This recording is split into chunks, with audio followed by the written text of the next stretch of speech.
سلامتی ہے ان آنکھوں پر جو ہدایت پر نظریں جمائے بیٹھی ہیں، ان کانوں پہ جو ذکر خیر کے منتظر رہتے ہیں، اور ان قدموں پہ جو ہدایت کی راہ پہ گامزن ہیں۔ السلام علیکم ورحمۃ اللہ وبرکاتہ۔ تمام تعریفیں خدائے بزرگ و برتر کے لیے جو وحد اللہ شریک ہے، نہ کوئی ثانی نہ کوئی ہمسر۔ درود لا محدود محبوب رب الودود، راحت العاشقین مراد المشتاقین حضرت محمد مصطفیٰ، آپ کی آل پاک، آپ کے جان سار انصار اور اصحاب۔ رضامن آپ دیکھ رہے ہیں پروگرام مائیں اور مولانا، یہ خوبصورت نشست۔ میں آپ کا میزبان محمد اویس ربانی تہہ دل سے آپ کو کہتا ہوں خوش آمدید۔ ایک سوال جس کا ہم جواب پانے کی کوشش میں، جستجو میں بہت ساری نشست رکھ چکے ہیں۔ آج امید کرتا ہوں کہ یہ نشست تقریباً اس کی اختتامی نشست ہو یا پھر اس کے قریب ہمیں کر دے گی۔ لیڈرشپ جسے ہم اسلامی زاویے میں دیکھنا چاہتے ہیں، اسلامی نظام حکومت ہم چاہنا، ہمارا سلسلہ چاہنے کا اور ہماری خواہش کہ اسلامی نظام حکومت اس ریاست پہ اور پھر تمام ریاستوں پہ نافذ کیا جائے، وہ کیا ہو سکتا ہے؟ کیا ملحدین یہ جو کہتے ہیں، یا لبرل یا سوشل طبقہ یا کوئی بھی ایسا طبقہ جو ناقد ہے اسلامی نظام کا، وہ کہتا ہے کہ ان کے پاس تو نظام ہی کوئی نہیں ہے؟ کیا چیز آپ نافذ کرنا چاہتے ہیں؟ اسلام کے پاس قواعد ہی نہیں ہے، قواعد چھوڑے قاعدہ ہی نہیں ہے، قاعدہ بھی چھوڑے قائد ہی نہیں ہے، تو اسلامی قائد کا نظام کیا ہے؟ اسلامی قیادت کس کے ہاتھ میں جائے گی؟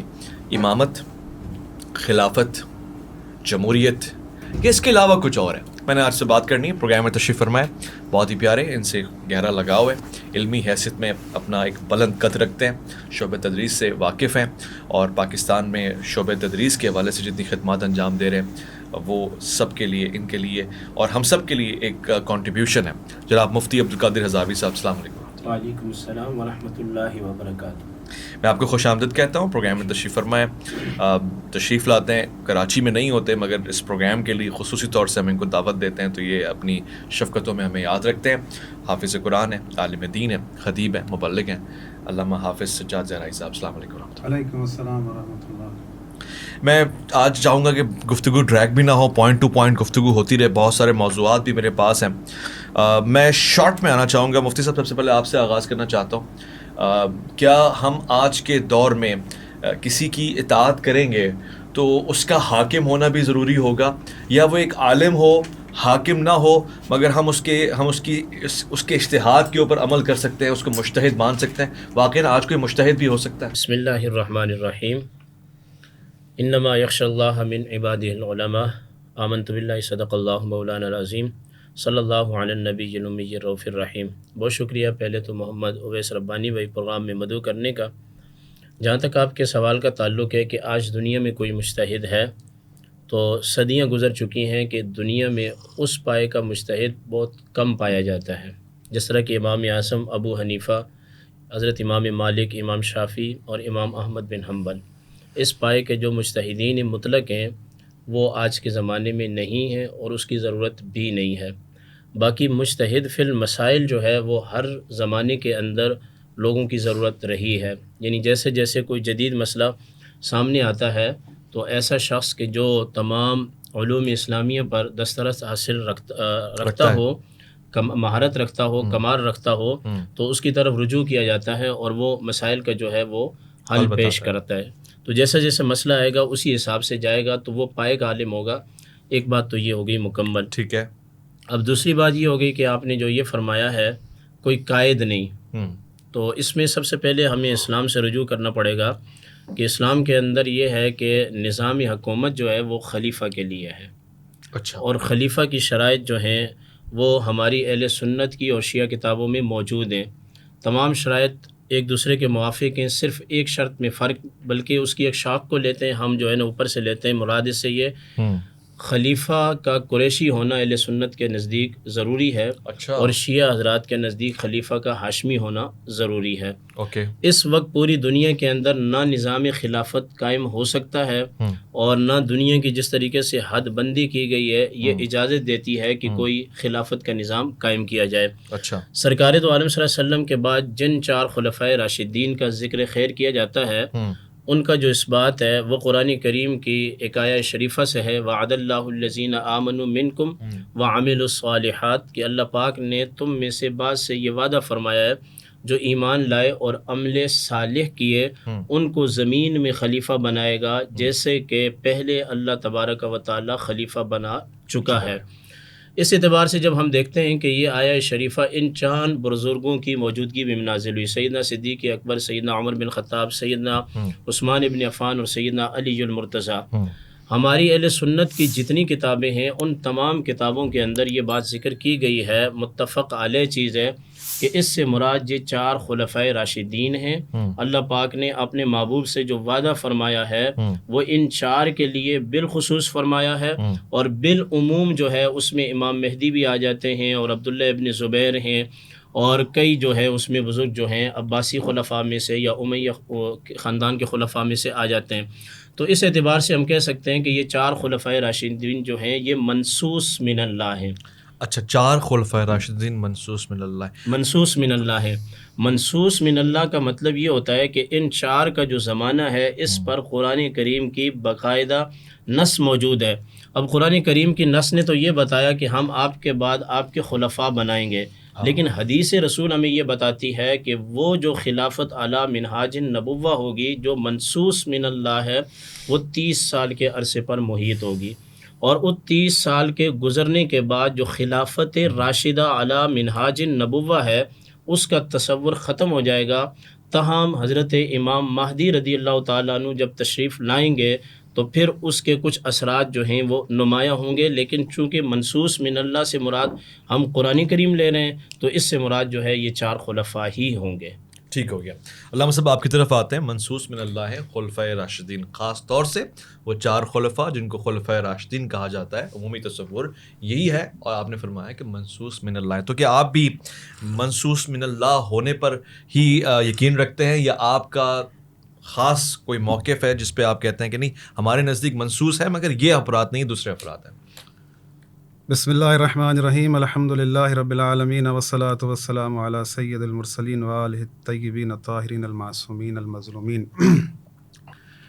دیکھیں، سب جانتے ہیں کہ 1400 سال سے خلافت منصوص من اللہ ہمارا عقیدہ ہے، اور امامت ہمارے اصول دین میں سے ہے، اور جس طرح سے اہل سنت کے ہم عقائد کی بات کریں تو 1400 سال سے متفقن علیہ ان کا عقیدہ ہے کہ رسول خدا صلی اللہ علیہ وآلہ وسلم نے کسی کی بھی وصیت نہیں فرمائی۔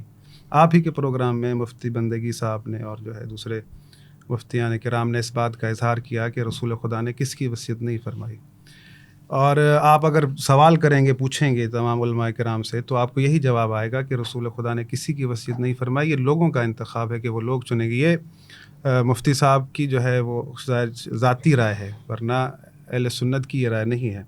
اگر مثال کے طور پہ خلافت منصوص من اللہ آیت کے مطابق جیسا کہ مفتی صاحب نے پڑھی کہ وعد اللہ الذین آمنوا منکم وعملوا الصالحات لَيَسْتَخْلِفَنَّهُمْ فِي الْأَرْضِ كَمَا اسْتَخْلَفَ الَّذِينَ مِن قَبْلِهِمْ، اللہ کا یہ وعدہ ہے کہ تم میں سے جو اہل ایمان ہیں ان کو زمین پر خلیفہ بنائے گا جیسے پہلے لوگوں کو بنایا تھا۔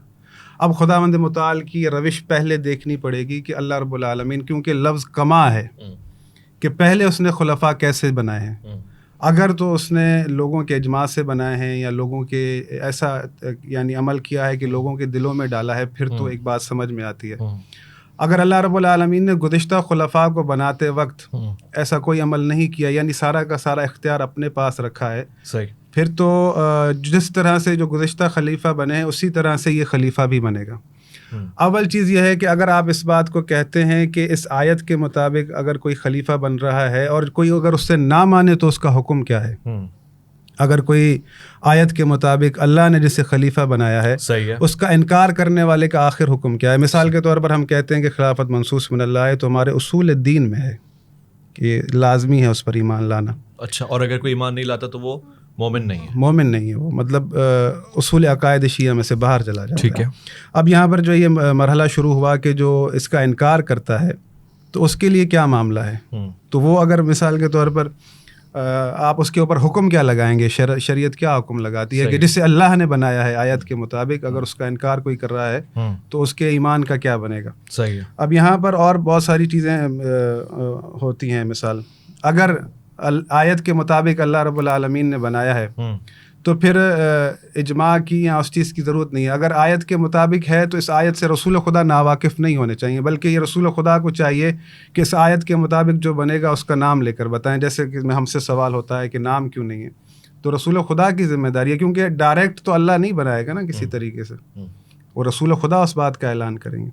ہمارے پاس یہ تمام دلائل موجود ہیں، کیونکہ یہ ذمہ داری اللہ کی ہے، اللہ بنائے گا۔ تو رسول خدا صلی اللہ علیہ وآلہ وسلم کے تمام اقوال میں نے آپ کے سامنے بارہا بار دہرائے ہیں کہ ترکت فیکم الثقلین، ترکتم فیکم خلیفتین، کہ میں تمہیں قرآن اور اہل بیت چھوڑے جا رہا ہوں، جو اگر تم ان سے متمسک رہو گے تو گمراہ نہیں ہوگے۔ تو اب جہاں پر یہ آیت کے اللہ کہہ رہا ہے کہ میں خلیفہ بناتا ہوں، تو رسول خدا کہہ رہے ہیں کہ میرے بعد میرے خلیفہ ہوں گے، اللہ کا خلیفہ اور رسول کا خلیفہ، دو الگ فرد نہیں ہیں، اچھا ایک ہی فرد ہے۔ تو اللہ کے رسول نے جسے بنایا ہے وہی اللہ کا خلیفہ ہے۔ اب اللہ کے رسول نے اگر خلیفتین کی بات کی ہے تو اس میں قرآن کو خلیفہ کہا ہے اور اپنے اہل بیت کو خلیفہ کہا ہے، یعنی اب خلافت اہل بیت رسول خدا سے شروع ہوگی۔ اور شرائط کی بات ہے تو ہمارے پاس وہی تمام شرائط ہے خلیفہ ہونے کے لیے جو ایک نبی میں ہوتی ہے۔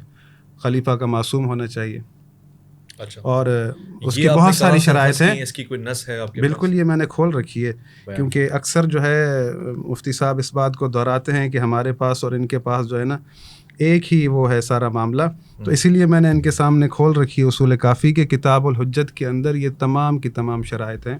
اس کا عالم ہونا چاہیے، یعنی رسول خدا صلی اللہ علیہ وآلہ وسلم کے بعد سب سے بڑھ کر عالم اسے ہونا چاہیے، احکم ہونا چاہیے، شجاع ہونا چاہیے۔ یہ مثالیں قرآنی موجود ہیں کہ اگر طالوت کو بھی اللہ نے چنا تو کہا کہ ہم نے اسے اس لیے چنا ہے کہ وزادہ بسطۃ فی العلم والجسم، کہ اس کے پاس شجاعت بھی ہے، اس کا قتال ہونا چاہیے، اس کا علم ہونا چاہیے، اس کی باتیں حکمت کی جو ہے وہ ظاہری طور پر نظر آنی چاہیے۔ اچھا، ایک چیز پہ مجھے نظر آ رہا ہے خواتین و حضرات کے دونوں کا اتفاق ہے، وہ یہ ہے کہ خلافت چاہے ابتدائی حصے کی کیوں نہ ہو، وہ اللہ ہی کی جانب سے اس کا انتخاب ہوگا۔ میرے پاس آیات ہیں، یوں مطالعہ کرتے ہوئے میں بھی کچھ آپ کے سامنے رکھنا چاہتا ہوں، اور ظاہر اس پہ تائید لینا چاہتا ہوں، یا اس پہ اختلاف ہے تو وہ بھی سامنے آ جائے گا۔ حضرت ابراہیم علیہ السلام نے دعا فرمائی ہے، قال انی جاعلک للناس اماما۔ حضرت ابراہیم کے لیے خدا کہہ رہا ہے کہ میں تمہیں لوگوں کے لیے امام بنا دوں گا۔ مفتی صاحب، نبی بھی اللہ بناتا ہے، اس آیت سے پتہ لگ رہا ہے کہ امام بھی اللہ بناتا ہے، خلیفہ بھی اللہ بناتا ہے، یہ ایسا ہی ہے؟ جی، یہ آپ نے آیہ شریفہ کا اچھا انتخاب کیا ہے۔ اصل میں یہ جو پورا رکوع ہے یہ بیت اللہ شریف کو بناتے وقت حضرت ابراہیم علیہ السلام نے جو باتیں کہی تھی اللہ پاک نے اس کو ذکر کیا۔ یہ سورہ بقرہ شریف کی آپ غالباً آیت پڑھ رہے ہیں، یہ سورہ بقرہ کی نہیں ہے، سورہ بقرہ کی، سورہ بقرہ کی آگے جا کے یہ بھی ہے، وَإِذْ يَرْفَعُ إِبْرَاهِيمُ الْقَوَاعِدَ، بالکل ایسے ہی۔ یہ پورا رکوع۔ یہ اس بات ذہن میں رہے کہ رسالت جو ہوتی ہے اس میں کلیتاً غیر کا دخل نہیں ہوتا، صرف اور صرف ذات باری تعالیٰ ہوتا ہے۔ صحیح، کیونکہ قرآن کریم میں آتا ہے اللہ اعلم حیث یجعل رسالتہ، بے شک، کہ اللہ خوب جانتا ہے کہ اس نے اپنی رسالت کو کہاں رکھنا ہے، بے شک، یعنی رسالت کے رکھنے میں غیر کا عمل دخل نہیں ہے۔ یہ بات مکمل ہوگی۔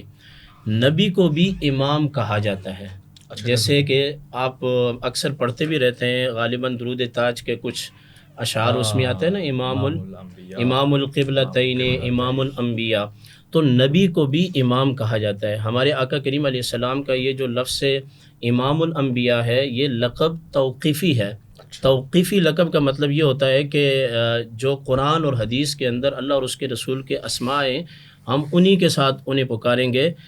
میرے دل میں ذہن میں وہ بات آ گئی کہ آپ کا ایک پروگرام ٹی وی چینل پہ ہو رہا تھا جس میں ایک ہمارے مفتی صاحب ہیں، انہوں نے کہا تھا کہ سب سے بڑے صوفی رسول اللہ ہیں، تو اس لفظ کی نسبت ہم اللہ کے نبی کی طرف نہیں کر سکتے۔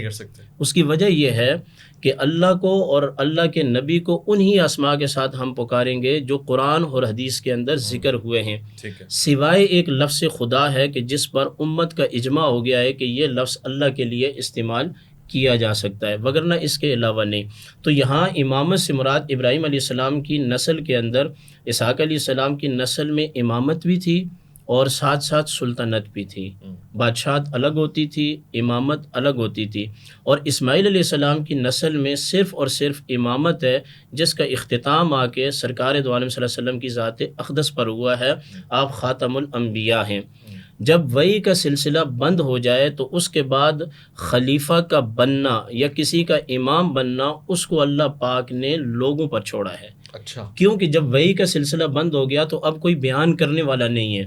اب بات یہ ہے کہ سیدنا صدیق اکبر کو جو ہم خلیفہ مانتے ہیں حضور علیہ السلام کی ذات اقدس کے بعد، جیسے کہ حضرت صاحب نے بھی اپنی گفتگو میں ارشاد فرمایا، کہیں پہ ان کا نام نہیں ہے، بخاری شریف کے اندر یہ جو حدیث پاک ہے کہ سرکار دو عالم صلی اللہ علیہ وسلم کا وصال مبارک قریب ہوا تو آپ نے کاغذ اور قلم منگوائے، وہاں مختصر ہے، اور مسلم شریف کے اندر یہ حدیث پاک بڑی تفصیل کے ساتھ موجود ہے کہ آپ نے فرمایا میرے پاس کاغذ بھی لائیں اور قلم بھی لائیں تاکہ میں معاملے کو لکھ دوں، اور اس کے فوراً بعد آپ علیہ السلام نے فرمایا رہنے دو، ابو بکر کے سوا کسی پر بھی نہ اللہ راضی ہوگا نہ لوگ راضی ہوں گے، اور حدیث کے اندر یہ بات بھی ہے میں لکھنا اس لیے چاہتا ہوں کہ کوئی طمع کرنے والا طمع نہ کرے۔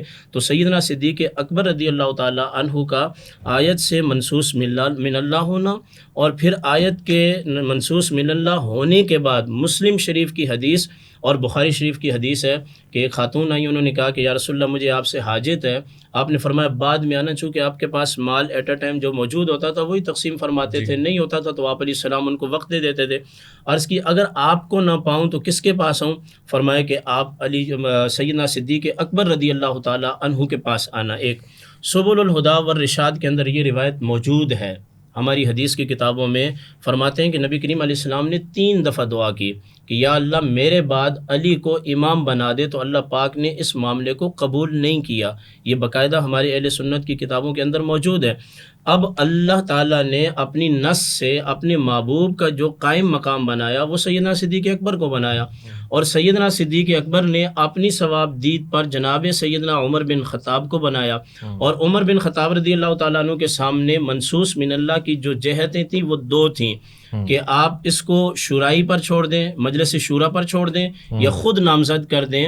تو آپ نے یہ فرمایا کہ اس کو میں مجلس شورا پر چھوڑتا ہوں، میں خود نامزد نہیں کرتا، کیونکہ رسول خدا نے باقاعدہ طور پر کسی سے جمع کر کے اس طرح بیعت نہیں لی۔ اس کے بعد جب حضرت عثمان رضی اللہ تعالیٰ عنہ کا معاملہ آیا، وہ مجلس شورا کی وجہ سے خلیفہ منتخب ہوئے، اور جب سیدنا عثمان ابن عفان رضی اللہ تعالیٰ عنہ شہید ہو گئے تو مولا کائنات پھر اسی طریقے پر خلیفہ منتخب ہوئے جس طریقے پر جو ہے وہ سیدنا صدیق اکبر رضی اللہ تعالیٰ عنہ ہوئے تھے۔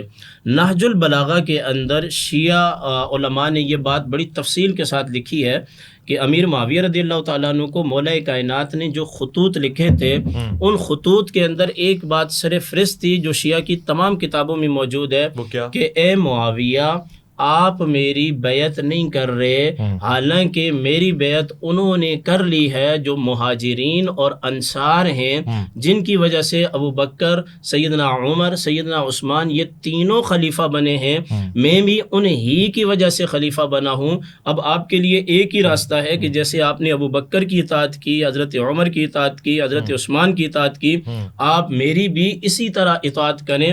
تو نہج البلاغہ کی اس عبارت اور اس خط سے یہ بات ثابت ہوتی ہے کہ مولا کائنات نے اپنی خلافت کے لیے جو دلیل بنا کر پیش کیا وہ اسی چیز کو کیا۔ اور پھر یہاں ایک اور بات ہے، شیعہ کتب کے اندر یہ بات بھی موجود ہے کہ جب نبی کریم علیہ السلام کے بعد چوتھے خلیفہ سیدنا علی المرتضیٰ کے جب 5.5 سال مکمل ہوئے اور آپ پر عبد الرحمن ابن ملجم ملعون نے جب حملہ کیا اور آپ اس کے بعد زخمی ہوئے تو آپ فوراً شہید نہیں ہوئے، کیونکہ حضرت عمر رضی اللہ تعالیٰ عنہ اور مولا کائنات ان دونوں کو زخمی حالت کے بعد کچھ ایام ملے ہیں۔ تو مولا کائنات سے کسی نے کہا کہ آپ امام حسن کو خلیفہ منتخب کر دیں، تو آپ نے فرمایا کہ اللہ کے رسول نے خلیفہ منتخب نہیں کیا تو میں بھی منتخب نہیں کرنے والا ہوں۔ اس کو کلینی نے بھی نقل کیا اور اس کو توسی نے بھی نقل کیا۔ اچھے دلائل آپ نے جمع کر دیا، میرے پاس کافی ساری لسٹ آ گئی علامہ صاحب، آپ کی طرف میں سارے یہ 3 نشتر رکھوں گا۔ بنیادی بات جنہوں نے کی ہے پہلے وہ رکھ دیتا ہوں۔ یہ بات تو بڑی پوائنٹ کی سمجھ میں آتی ہے کہ خود حضرت علی المرتضیٰ نے امام حسن کو خلیفہ نامزد نہیں کیا اور وہی اسلوب رکھا۔ پھر وہ خط جو انہوں نے امیر شام کی طرف لکھا اس کے حوالے سے انہوں نے کہا کہ میری بیعت کرو، جیسے کہ پچھلے ماقبل لوگوں نے کی ہے۔ اور پھر ایک اور بات انہوں نے کی کہ حضور سید دو عالم جان دو عالم محمد مصطفیٰ صلی اللہ علیہ وآلہ وسلم نے دعا مانگی کہ حضرت علی کو امام بنا دیں، مگر وہ دعا رد ہو گئی، منع ہو گئی، وہ دعا قبول نہیں ہوئی۔ وہاں پہ حضرت ہارون کے لیے حضرت موسیٰ نے کہا وجعل لی وزیرا من اہلی ہارون اخی، وہ دعا قبول ہو گئی تھی، یہ دعا نہیں قبولی، اس پہ آپ کے کیا تبصرہ ہے؟ بسم اللہ الرحمن الرحیم۔ نہیں، ایسا کوئی سلسلہ نہیں ہے۔ اول جو چیز ہے دیکھیے، کوئی بھی چیز آپ بیان کرتے ہیں تو اس کے ساتھ جو کراس کوسچننگ ہوتی ہے چاروں زاویوں کی طرف سے، پھر آپ کو ان کے تمام کے جوابات بھی دینے پڑتے ہیں۔ اول تو چیز یہ ہے کہ جو آپ چیز لائے ہیں، جو میں نے سوال اٹھائے ہیں کہ بھئی جو اللہ جسے بنائے گا تو اس کا انکار کرنے والے کا آخر کیا معاملہ ہے۔ میں نے یہ سوال مفتی صاحب سے کیا تھا کہ جو انکار کرتا ہے تو انہوں نے کہا کہ نہ ماننے والے کا جو ہے نا کوئی اس سے سوال نہیں ہوگا. ابھی آپ سوال کریں گے میں اس کا جواب دوں گا. تو یہ نہیں ہے آپ سوال کریں گے تو میں جواب دوں گا. کافی چیزیں جو ہے نا مثال کے طور پر باتیں ہوتی ہیں. ایک اول تو چیز انہوں نے کہا تھا کہ بھائی لوگ راضی نہیں ہوں گے, اور جہاں تک ہم دیکھتے ہیں کہ بخاری میں روایت موجود ہے, کہیں گے تو میں آپ کو دکھا دوں گا اگر مفتی صاحب دیکھنا چاہیں. تو حضرت عمر نے کہا کہ حضرت ابوبکر کی بیعت جو تھی ایک فلتہ تھی, فلتتن یعنی اچانک سے ہو گئی تھی, اور تم کبھی ایسا مت کرنا. اور انہوں نے کہا کہ یہ لوگوں کا اختیار ہے. تو یہ اختیار اگر لوگوں کا ہے تو لوگوں تک ہی رہنا چاہیے تھا, پھر اس کے لیے شورا بنانے کی ضرورت نہیں تھی. وہ تو دیکھیں نا, آپ الفاظوں پر غور کریں. حضرت عمر نے کہا کہ رسول خدا نے کسی کو نہیں بنایا تھا, پھر حضرت ابوبکر نے حضرت عمر کو بنایا, تو پھر وہ اختیار اگر لوگوں کا ہے تو لوگوں کے پاس ہی رہتا. پھر حضرت ابوبکر رسول خدا کی سنت پر عمل کرتے. پھر حضرت عمر بھی یہ بات کہہ رہے ہیں کہ اللہ کے رسول نے جو ہے کسی کو نہیں بنایا, لوگوں پر چھوڑا, تو وہ بھی چھوڑتے, بلکہ انہوں نے کیا کیا کہ وہ شورا بنا دی. اب شورا سے جو ہے جو بنا, اور ایک پہلی خلافت جو بنی ہے, اگر تھوڑی دیر کے لیے مان لیا جائے بھی لوگوں کے اجماع سے بنی ہے, اس کے بعد کون سی خلافت بنی ہے؟ اس کے بعد پھر حضرت ابوبکر نے حضرت عمر کو بنایا. آیا وہ دین اسلام صحیح تھا, وہ رسول خدا کی وصیت ٹھیک تھی, رسول خدا کا عمل ٹھیک تھا, یا حضرت ابوبکر کا عمل ٹھیک تھا, یا حضرت عمر کا عمل ٹھیک تھا؟ ان دونوں صورتوں میں رسول خدا کا عمل تو چیلنج ہو گیا, اول چیز یہ. دوسری چیز یہ کہ لوگ راضی نہیں ہوں گے. اب یہاں پر کئی سوال اٹھتے ہیں. سوال یہ ہے کہ امام حسین کی موجودگی میں پھر لوگ یزید پر راضی کیسے ہو گئے؟ لوگوں کو جب آپ کہہ رہے ہیں کہ اللہ نے بنایا ہے, اللہ نے کرنا ہے سب کچھ, تو پھر رسول خدا صلی اللہ علیہ وآلہ وسلم اللہ رسول خدا کے ذریعے بنوائے نا, پھر لوگوں کے ذریعے نہ بنوائے. تو یہاں پر جب ہم دیکھتے ہیں کہ اللہ کا نظام کوئی تغیر و تبدل والا تو نہیں ہے کہ ایک دن ایک ہوتا ہے, ایک سال میں ایک ہوتا ہے, پھر چند سالوں بعد تبدیل ہو جاتا ہے. اگر اللہ کہہ رہا ہے کہ میں خلیفہ بناؤں گا, میں تم میں سے خلیفہ بناؤں گا, تو پھر وہی بنائے گا. پھر یہ شورا بھی نہیں بنے گی, پھر لوگ بھی نہیں بنائیں گے. اور پھر جو ہے وہ جب اللہ رب العالمین نے اس طرح کی شخصیات رکھی ہیں, اول چیز تو پھر یہاں پر یہ آ جاتی ہے کہ اللہ نے بھائی امام حسین کو جو ہے نا جنت کی جوانوں کی سرداری دی, لیکن لوگ یزید پر اتفاق کر رہے ہیں, وہ امام حسین کو نہیں چن رہے. یہ تو میں بار چیزیں اٹھا چکا ہوں. مولا علی جو ہے رسول خدا کے بعد سب سے بڑھ کر عالم ہے, اللہ پھر ان کے لیے لوگوں کے دلوں میں نہیں ڈال رہا. امیر المومنین جہاد جیسا کسی کا جہاد نہیں ہے, ان کا قتال جیسا کسی کا قتال نہیں, ان کا جیسا خرچ کسی نے نہیں کیا, ان کی جیسی سخاوت کسی کی سخاوت نہیں ہے. یعنی امیر المومنین جیسی شخصیت جو ہے آپ تمام معاملات میں نہیں لا سکتے. پھر یہاں پر یہ تغیر و تبدل, اب وہ معاملہ ہے مثال کے طور پر جب حضرت عمر کی وفات ہوئی تو حضرت عبد الرحمن ابن بخاری میں روایت لکھی ہے کہ وہ جو ہے لوگوں سے مشورے کر رہے تھے. امیر المومنین نے باقاعدہ وہاں پر خطبات دیے ہیں, وہ ساری کی ساری تفصیل اہل سنت کتابوں میں بھی موجود ہے. شورا کے سامنے اپنے فضائل پڑھیں. کیا تم لوگوں کو یاد نہیں ہے کہ میں وہ ہوں رسول خدا نے جس کے لیے کہا تھا کہ من کنت مولا. یہ تمام ساری باتیں اپنے فضائل گنتی کروائے, میں وہ ہوں جس نے جہاد کیا, میں وہ ہوں جسے رسول خدا نے اپنا بھائی کہا, میں وہ ہوں جسے رسول خدا نے کہا کہ تمام ان کے سامنے شورا کے سامنے فضائل پڑھے. تو حضرت عبد الرحمن ابن عوف نے کہا کہ علی ناراض مت ہونا, پر لوگ تم پر راضی نہیں ہو رہے. مطلب ان فضائل و کمالات کی کوئی حیثیت نہیں ہے کہ اللہ کے رسول نے مجھے یہ کہا, میں نے یہ کیا, یا جو بھی اللہ رب العالمین نے میرے لیے قرآن میں یوں فرمایا, اللہ رب العالمین نے مجھے پورے کتاب کا علم دیا. وہ تو تمہاری باتیں ٹھیک ہیں, پر ہم مجبور ہیں, لوگ راضی نہیں ہو رہے. بات یہ ہے کہ پھر اللہ رب العالمین جب اتنے کمالات کسی کو دے رہا ہے, تو پھر یہ لوگوں کے دل میں بھی اللہ کو چاہیے کہ اس کو ہی چنے. تو یہاں پر یہ بات واضح ہو چکی کہ لوگ جو ہیں کسی صورت بھی ان معاملات کا اختیار نہیں رکھتے, کیونکہ خداوند متعال کا فرمان ہے وَرَبُّكَ يَخْلُقُ مَا يَشَاءُ وَيَخْتَارُ مَا كَانَ لَهُمُ الْخِيَرَةُ سُبْحَانَ اللَّهِ وَتَعَالَى مَا يُشْرِكُونَ. تمہارا رب جو چاہتا ہے خلق کرتا ہے, جسے چاہتا ہے اختیار دیتا ہے. مَا كَانَ لَهُمُ الْخِيَرَةُ, تمہیں کسی چیز کا اختیار نہیں ہے کہ تم کسی کو مختار بناؤ. سبحان اللہ وتعالی عما یشرکون, اللہ تمہارے ان شرکوں سے پاک ہے. ٹھیک ہے, بے شک اس میں کوئی شک نہیں. مجھے اب دو چار باتیں انہوں نے رکھی. پہلے ایک چیز میں آپ کے سامنے رکھتا ہوں. حضرت عبد الرحمن بن عوف رضی اللہ تعالیٰ عنہ نے شورا میں یہ فرمایا کہ آپ پہ لوگ راضی نہیں ہوں گے اے علی. تو لوگوں کی رضا کا خلافت کے انتخاب سے کوئی اثر ہے؟ نہیں, یہ روایت نہیں ہے. میں ابھی دکھا یہ روایت نہیں ہے. اگر یہ روایت موجود نہ ہو, میں دکھاؤں. میں آپ کی بات میں نہیں بولتا ہوں, آپ خاموش سے. جو چیز جا رہی ہے لوگ سن رہے ہیں، لوگ اتنے نہیں، بیوقوف دیکھیں نا، نہیں ہیں، ان کے پاس سب کچھ چیز مقصد موجود ہے. وہ میں آپ سے لوں گا تو پھر آپ جواب دیجیے. اس کا یہ محتمل نہیں ہے جو یہ بیان کر رہے ہیں، نمبر ایک. نمبر دوسری بات یہ ہے کہ یہ فرما رہے ہیں کہ وہ عالم ہونا چاہیے. تو بخاری شریف کے اندر یہ حدیث پاک موجود ہے جس کا یہ بھی بار بار ذکر کر رہے ہیں، اور مجھے خوشی ہوتی ہے کہ یہ اپنی کتابوں سے زیادہ ہماری کتابیں پڑھ کے آتے ہیں. حالانکہ یہ اپنی پڑھ لیں تو یہ اچھا خاصا مجھے چت کر سکتے ہیں، یہ میں آپ کو بتا رہا ہوں. اچھا، ہاں یہ مضبوط اپنی ہے شیعہ مذہب آپ کہہ رہے ہیں. مضبوط نہیں ہے، لیکن یہ میرے اوپر حاوی ہو سکتے ہیں. ہونا ہی نہیں چاہیں گے تو کہاں سے چت لیکن ہوں یہ گے؟ اپنی کتابوں کو پڑھتے نہیں ہیں. آپ دلیل سے جو ہے نا جو چار ہوتے نہیں ہیں. یہ اگر کلینی کو پڑھ لیں نا اچھے طریقے سے، صحیح طریقے سے یہ ایک دفعہ پڑھ لیں تو یہ میرے سامنے کلینی کھلا ہو اچھا وہ کر لیں گے. تو میں بات یہ کر رہا تھا کہ یہ عالم جو ہے وہ سیدنا صدیق اکبر ہیں رضی اللہ تعالیٰ عنہ، کیونکہ بخاری شریف کے اندر یہ حدیث پاک موجود ہے جو ان کے نزدیک بھی دلیل ہے، کتاب العلم کے اندر ہے. اور سرکار دو عالم صلی اللہ علیہ وسلم نے فرمایا کہ ایک بندہ ہے جس کو اللہ نے اختیار دیا اور میرے پاس آنا چاہتے ہیں یا آپ دنیا میں رہنا چاہتے ہیں، تو اس بندے نے اللہ کے پاس جانا پسند کیا. تو سیدنا صدیق اکبر رضی اللہ تعالیٰ عنہ زارو قطار جو ہے وہ رونے لگے. جب رونے لگے تو حضرت ابو سعید خدری فرماتے ہیں یہ اس وقت جوان تھے. میں نے کہا اس شیخ کو کیا ہو گیا، کوئی ہوگا بندہ اللہ کا، وہ اللہ کے پاس جانا چاہتا ہے تو اس میں رونے کی کیا بات ہے. تو بعد میں پھر حدیث کے الفاظ یہ ہیں کہ ان کو پتہ چلا کہ اس سے مراد سرکار دو عالم صلی اللہ علیہ وسلم تھے. آپ کے وصال کی طرف اشارہ تھا جو کہ سیدنا صدیق اکبر رضی اللہ تعالیٰ عنہ کے علاوہ کسی اور کو پتہ نہیں تھا. ہماری جو کتابیں ہیں اہل سنت کی، ان میں پہلا نمبر جو مجتہد کا ہے، خلیفہ کا ہے، وہ سیدنا صدیق اکبر کا ہے. آپ تمام صحابہ کرام میں سے مجتہد تھے. اور سیدنا علی المرتضیٰ رضی اللہ تعالیٰ عنہ کے خود بیانات ہیں کہ سرکار دو عالم صلی اللہ علیہ وسلم کے وصال شریف کے بعد جب آپ کی تدفین کا معاملہ آیا تو کوئی بھی شخص اتفاق نہیں کر رہا تھا سوائے اس کے کہ سیدنا صدیق اکبر نے حدیث بیان کی تو تمام صحابہ کرام نے اس پر اتفاق کیا.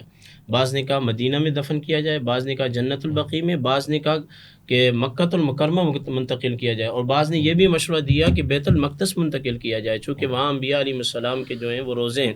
سیدنا صدیق اکبر رضی اللہ تعالیٰ نے فرمایا کہ اللہ کے حبیب نے یہ بات فرمائی ہے جہاں نبی کا وصال ہوتا ہے اس کا روزہ وہاں ہی بنتا ہے. اس کے راوی سیدنا علی المرتضیٰ ہیں. اور اس کے علاوہ اور بھی کئی ایسی چیزیں ہیں. باغ فدق والی حدیث ہے، سرکار دو عالم صلی اللہ علیہ وسلم کو وصال شریف کے بعد حکم موت لگے گا یا نہیں لگے گا. یہ سب باتیں دیگر صحابہ کرام کو پتہ نہیں تھی.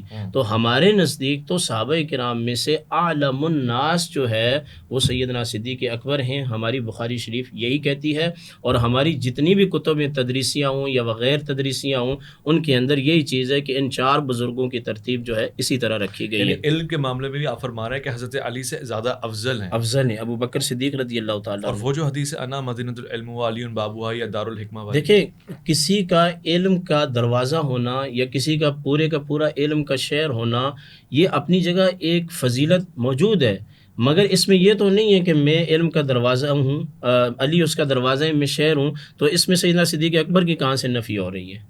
بات تو یہ ہے نا کہ سیدنا صدیق اکبر کی نفی ہو.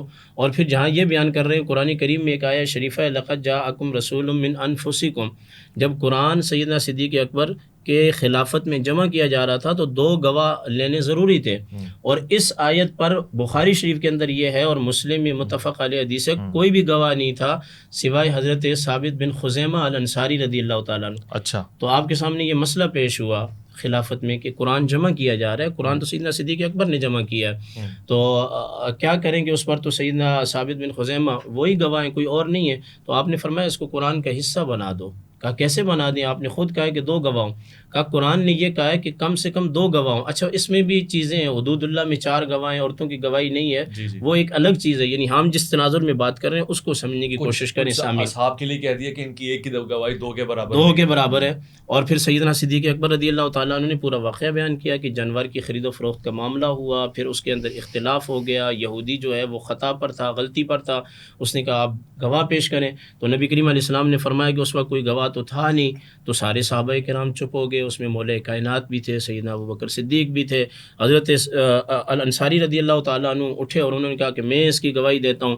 تو آپ نے سب سے پہلے یہ فرمایا آپ تو موجود ہی نہیں تھے، کیسے گواہی دے رہے ہیں؟ تو عرض کیا یا رسول اللہ یہ تو بہت تھوڑی چیز ہے، ہم نے آپ کے کہنے پہ اللہ کو ایک مانا ہے، یہ تو کچھ بھی نہیں ہے. تو آپ علیہ السلام خوش ہوئے تو آپ نے فرمایا کہ ان کی جو گواہی ہے وہ 2 کے قائم مقام ہے.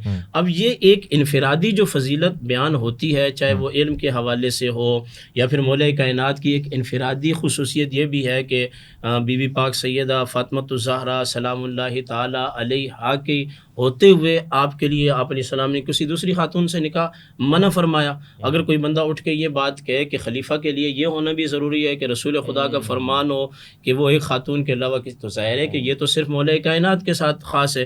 تو خصوصیات کو اگر آپ لے کر آئیں گے تو پھر تو نبی کریم علیہ السلام نے بہت چیزیں ایسی فرمائی ہیں کہ جن کا آپ جواب نہیں دے سکیں گے.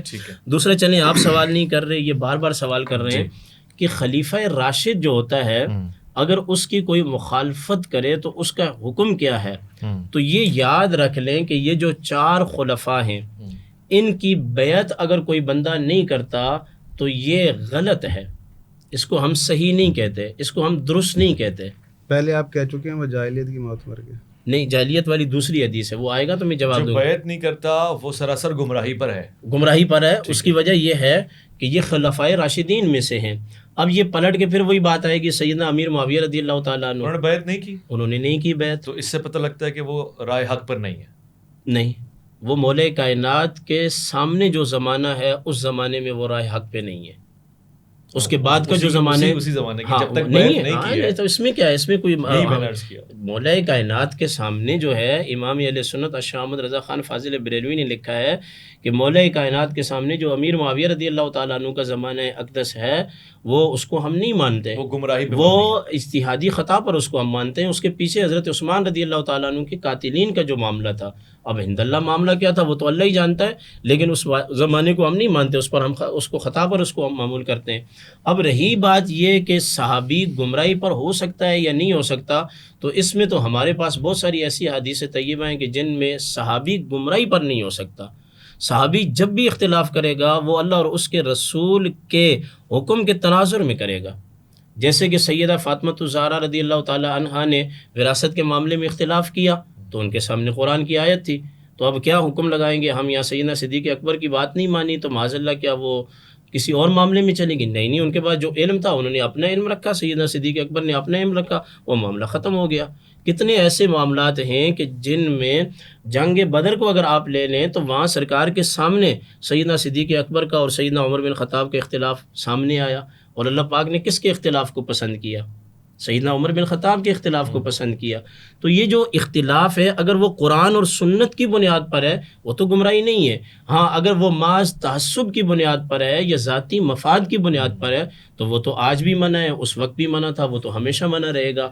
اور پھر آپ نے اپنی گفتگو میں تھوڑا سا وقت ہے مجھے ایک بات کہی کہ آپ نے کہی کہ حضرت علی رضی اللہ تعالیٰ عنہ کے متعلق دعا قبول نہیں ہوئی تو ہارون علیہ السلام کے متعلق وجعل لی وزیرا من اہلی، تو یہ آپ کا قیاس کرنا ٹھیک نہیں ہے.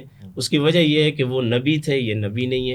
وہ تو اس دعا میں انہوں نے کہہ دیا کہ میرے بعد کوئی نبی نہیں ہے، مگر دعا کے پہلے حصے میں منزلت موسیٰ اور یہ اس میں کوئی ایسی بات نہیں ہے. ویسے بھائی کئی ایسی چیزیں ہیں جو اللہ نے اپنے حبیب سے فرمایا کہ یہ دعا میں قبول نہیں کروں گا. کل پرسوں میں بخاری شریف کا درس دے رہا تھا کتاب التوحید کا، اس میں ایک حدیث پاک آئی کہ سرکار دو عالم صلی اللہ علیہ وسلم نے یہ بھی دعا کی تھی کہ یا اللہ میری امت کے اندر قتل و غارت نہ ہو، تو اللہ پاک نے منع فرما دیا. یہ والی دعا تو میں نے سنی ہے، یہ میرے لیے فرسٹ ٹائم تھی کہ حضرت علی کے بارے میں دعا مانگی نہیں آپ کی امت میں قتل و غارت ہوگی. جی یہ ہوگی. اچھا پھر اس میں حدیث کے اندر وضاحت بھی موجود ہے. بڑے مزے کی بات میں آپ کو بتاؤں، یہ امت کے اندر جو اختلاف ہے نا، بخاری شریف کی حدیث یہ بتاتی ہے کہ یہ اختلاف بھی اس امت کے لیے رحمت ہے کہ اس کی وجہ سے اللہ نے عذاب کو روکا ہوا ہے. بالکل ٹھیک ہے. اچھا میں آگے بڑھنا چاہتا ہوں، بس کلیئر ہو جائے یہ پوائنٹ بھی، تاکہ میں ایک مستحکم سوال کے ساتھ آگے بڑھوں. آپ نے فرمایا کہ علم کے معاملے میں بھی فضیلت کے وہی درجات ہیں جو خلافت کے معاملے میں ہیں. یعنی کہ حضرت علی علمیت میں چوتھے درجے پہ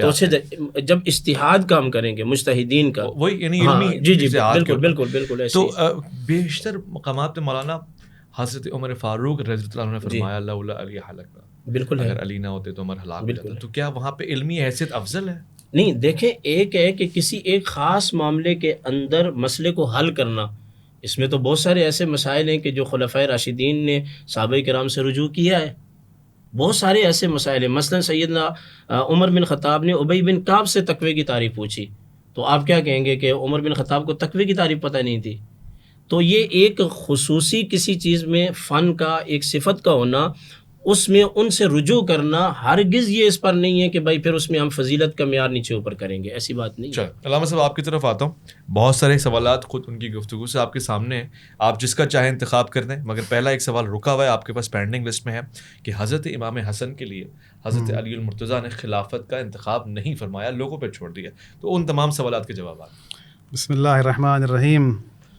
دیکھیں جتنی بھی مفتی صاحب نے باتیں کی ہیں نا، ساری کی ساری مطلب سوچ پر مبنی تھی، ان تمام باتوں کے پیچھے کوئی بھی مستند دلیل نہیں تھی، نہ ہی رسول خدا کا کوئی فرمان تھا، نہ ہی کوئی قرآن کی آیت تھی۔ دیکھیں ایک کامن سینس بھی ہے، اللہ رب العالمین نے انسانوں کو دعوت دی ہے، دعوت فکر، افمن یہدی الی الحق احق ان یتبع ممن لا یہدی الا ان یہدی۔ حق یہ ہے کہ اس کی پیروی کی جائے جو حق کی طرف ہدایت کرے، نہ کہ اس کی پیروی کی جائے جو خود محتاج ہدایت ہو۔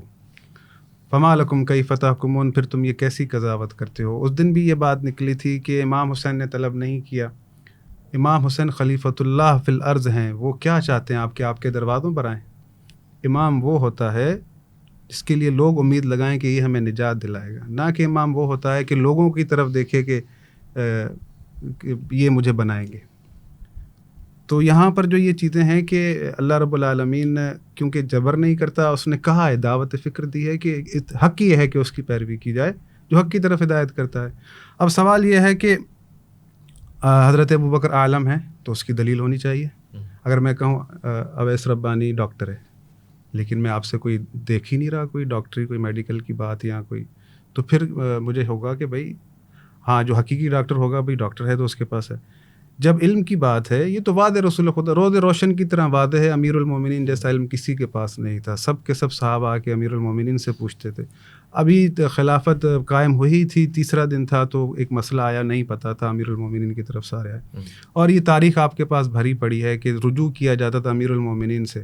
تو سوال یہ ہے کہ جواب دینے والا اور سوال پوچھنے والا دونوں برابر نہیں ہوتے، یہ کامن سینس کی بات ہے۔ ہلاکت میں پڑھنے والا اور ہلاکت سے نکالنے والا دونوں برابر نہیں ہوتے، یعنی اس کا کمال، اس کا معیار اوپر ہے، اللہ رب العالمین نے جو اسے قرار دیا ہے۔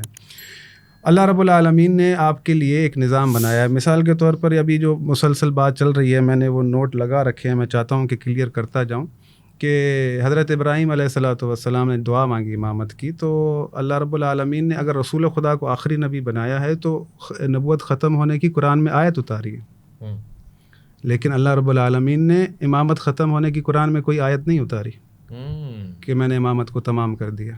اللہ رب العالمین نے خود ایک نیا باب کھولا ہے، انما ولیکم اللہ ورسولہ والذین آمنوا الذین یقیمون الصلاۃ ویؤتون الزکاۃ وہم راکعون۔ اللہ تمہارا ولی ہے، رسول تمہارا ولی ہے، اور وہ ولی ہے جو حالت رکوع میں زکوٰۃ دے رہا ہے۔ یہ تو سب آپ سنتے ہوئے آ رہے ہیں۔ اب سوال یہ ہے کہ تفاسیر اٹھا کے دیکھ لیں آیت کس کے لیے اتری ہے۔ بات ہو رہی ہے عالم کی۔ اب یہ جو میں نے لکھا ہے، دیکھیں اللہ خود کو ایک عہدہ دے رہا ہے، نہ رسالت میں شریک کیا، نہ نبوت میں شریک کیا، لیکن ولایت میں شریک کیا۔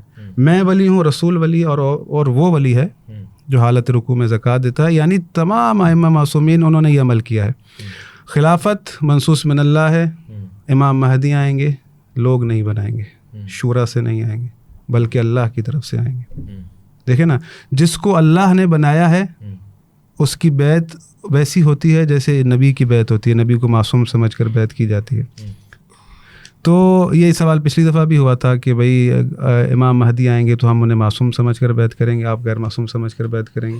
اگر کسی غیر معصوم کو ہی آنا ہے تو ہم کیوں یہ ظلم و ستم سہ رہے ہیں، ہم کیوں یہ پریشانیاں کاٹ رہے ہیں، ہم کیوں تفرقہ بازی میں پڑے ہوئے ہیں، کیوں فلسطینی مظلوم ناک مر رہے ہیں؟ اگر لوگ بنائیں گے، لوگوں کا اختیار ہے، شورا کا اختیار ہے، مفتی صاحب بیٹھیں، ڈھونڈیں کسی کو بنا لیں، لیکن ہر کوئی کہتا ہے کہ یہ کام تو اللہ کی طرف سے ہوگا، امام کرے گا۔ تو بھائی جب اس دور میں اس چیز کی ضرورت ہے، ہمیں عدل کی ضرورت ہے، ہمیں انصاف کی ضرورت ہے، ہمیں قیادت کی ضرورت ہے، تو یہ ہر دور میں ہے۔ اللہ رب العالمین نے آپ کو ایک نظام دے دیا، ولایت کا نظام، خود باب کھولا جہاں امامت کے تمام ہونے کی اللہ نے آیت اتاری نہیں ہے، نبوت کی اتاری ہے۔ تو اللہ رب العالمین نے اس سلسلے کو رکھا تو نص موجود ہے، جو امام مہدی کے آنے پر یقین رکھتا ہے وہ کبھی بھی یہ سوال نہ کرے کہ امامت کی نص دکھائی جائے۔ اور مجھے سمجھ میں نہیں آتا، تمام مکاتب فکر اس بات کو یقین رکھتے ہیں، اپنے لوگوں کو بھی کہتے ہیں کہ امام مہدی آئیں گے، پھر کہتے ہیں کہ امامت کی کوئی نص نہیں ہے. ارے بھائی یہ امامت کی نصیں نہیں ہے تو اور کیا ہے کہ قرآن کی اتنی آیت ہے. پہلے بھی جو ہے نا یہ مسئلہ اٹھا تھا. قرآن کی واضح آیت ہے کہ وَيَقُولُ الَّذِينَ كَفَرُوا لَسْتَ مُرْسَلًا قُلْ كَفَىٰ بِاللَّهِ شَهِيدًا بَيْنِي وَبَيْنَكُمْ وَمَنْ عِندَهُ عِلْمُ الْكِتَابِ. یہ کافر کہتے ہیں کہ تم اللہ کے رسول نہیں ہو. اے محمد ان سے کہو کہ میرے لیے اللہ گواہ کافی ہے اور وہ کافی ہے جس کے پاس کتاب کا علم ہے. بات ہو رہی ہے کفار سے. پچھلی دفعہ بھی یہ بات نکلی تھی تو مفتی صاحب نے کہا کہ یہ آیت عبداللہ ابن سلام کے لیے اتری ہے تو وہ تو یہودی تھا. اللہ کافروں سے مخاطب ہے کہ کافر کہتے ہیں نہ کہ یہودی کہتے ہیں. تو تمام مفسرین نے جو مستند ہے سند کے ساتھ وہ یہ لکھا ہے کہ یہ آیت امیر المومنین کے لیے اتری. اللہ رب العالمین نے کیا پتہ اس طرح کہ لقد کفر الذین، وہ جو مسیح انہوں نے کہا کہ اللہ کا بیٹا تو کفر ہو گیا تو وہ کافر ہو گئے، تو یہ بھی کفر کے اس میں نہیں آ جائیں گے؟ نہیں ایسا نہیں ہے. یہاں پر آپ دیکھ لیں آیت مکی ہے. مدینہ عبداللہ ابن سلام مدینہ میں تھا. یہ آیت مکی آیت ہے. کفار سے اللہ مخاطب ہے. وَيَقُولُ الَّذِينَ كَفَرُوا.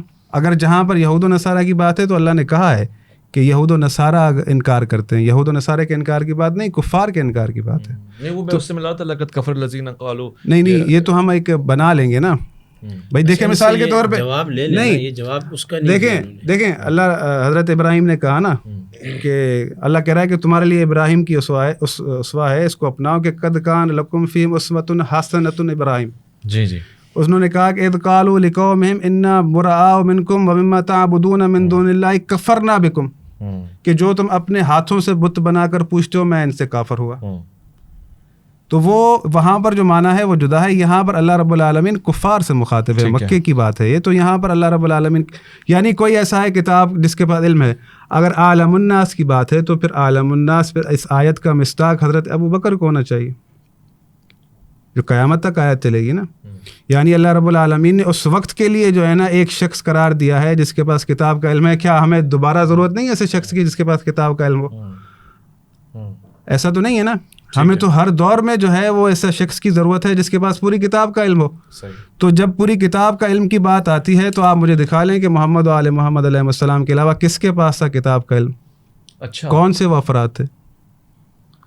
اسلام کو غلبہ کس نے دیا؟ کس کی باتوں نے دیا؟ کس کے اجتہاد نے دیا؟ ائمہ معصومین علیہ السلام کی باتوں نے.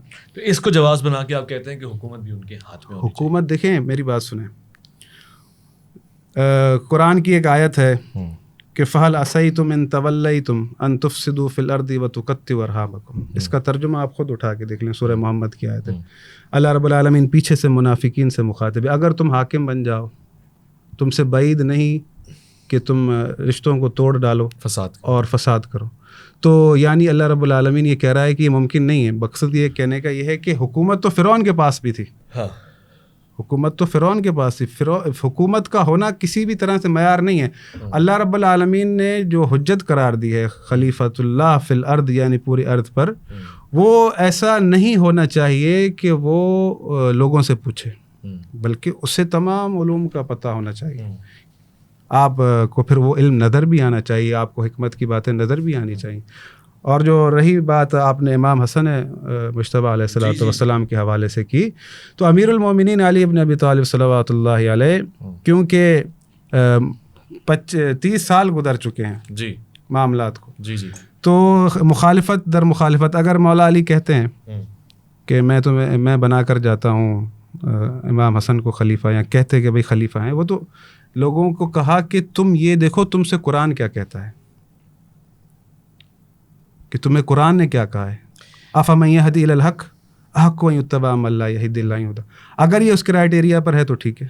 تو یہی بات تو وہ کہہ رہے ہیں کہ رسالت مآب نے بھی تو وہی کہا، یہ اسی کی تو اتباع ہے، اسی سنت کی کہ قرآن کیا کہتا ہے اور وہ منصوص کیا ہے، وہ خاصیت کیا ہے، وہ دیکھو اس کے ساتھ بنا لو.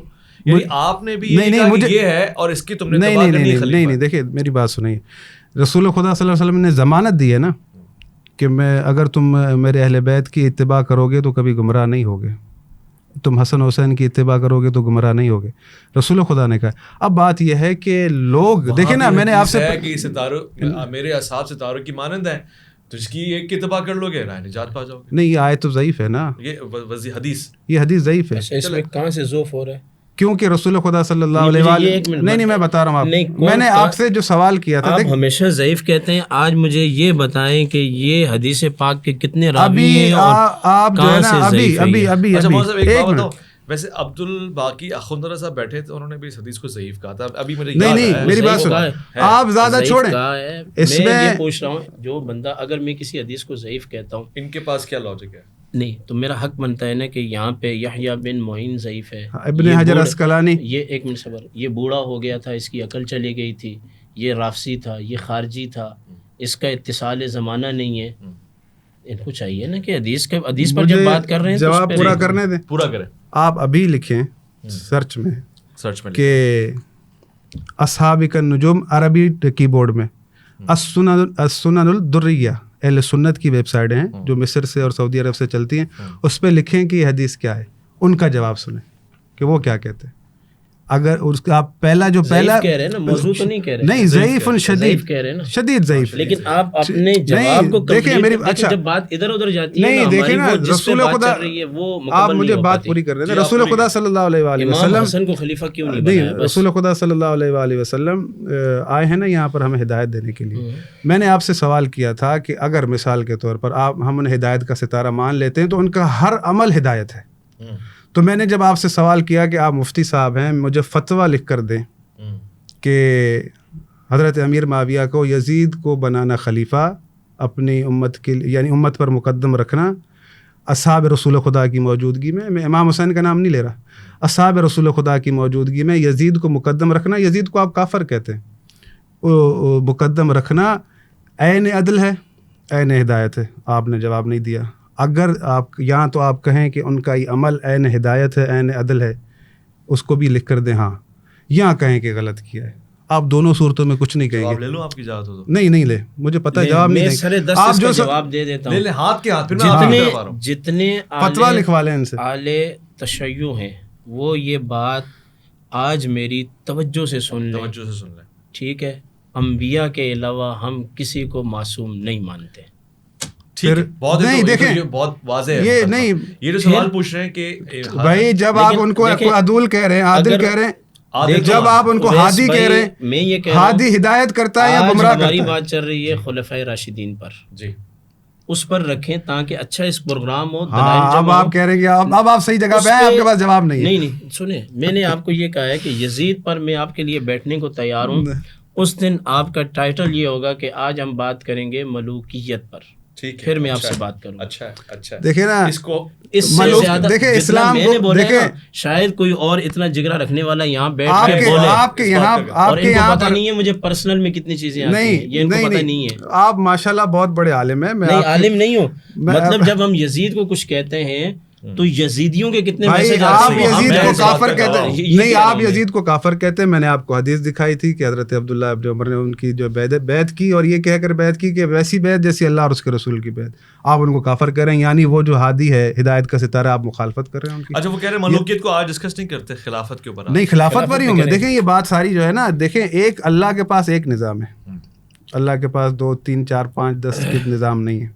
اللہ رب العالمین نے ہمارے لیے جو نظام چنا ہے وہ ہے امامت کا، رہبری کا، اپنی طرف سے، کہ دنیا پر زمین پر میرے حکم سے اطاعت کی جائے.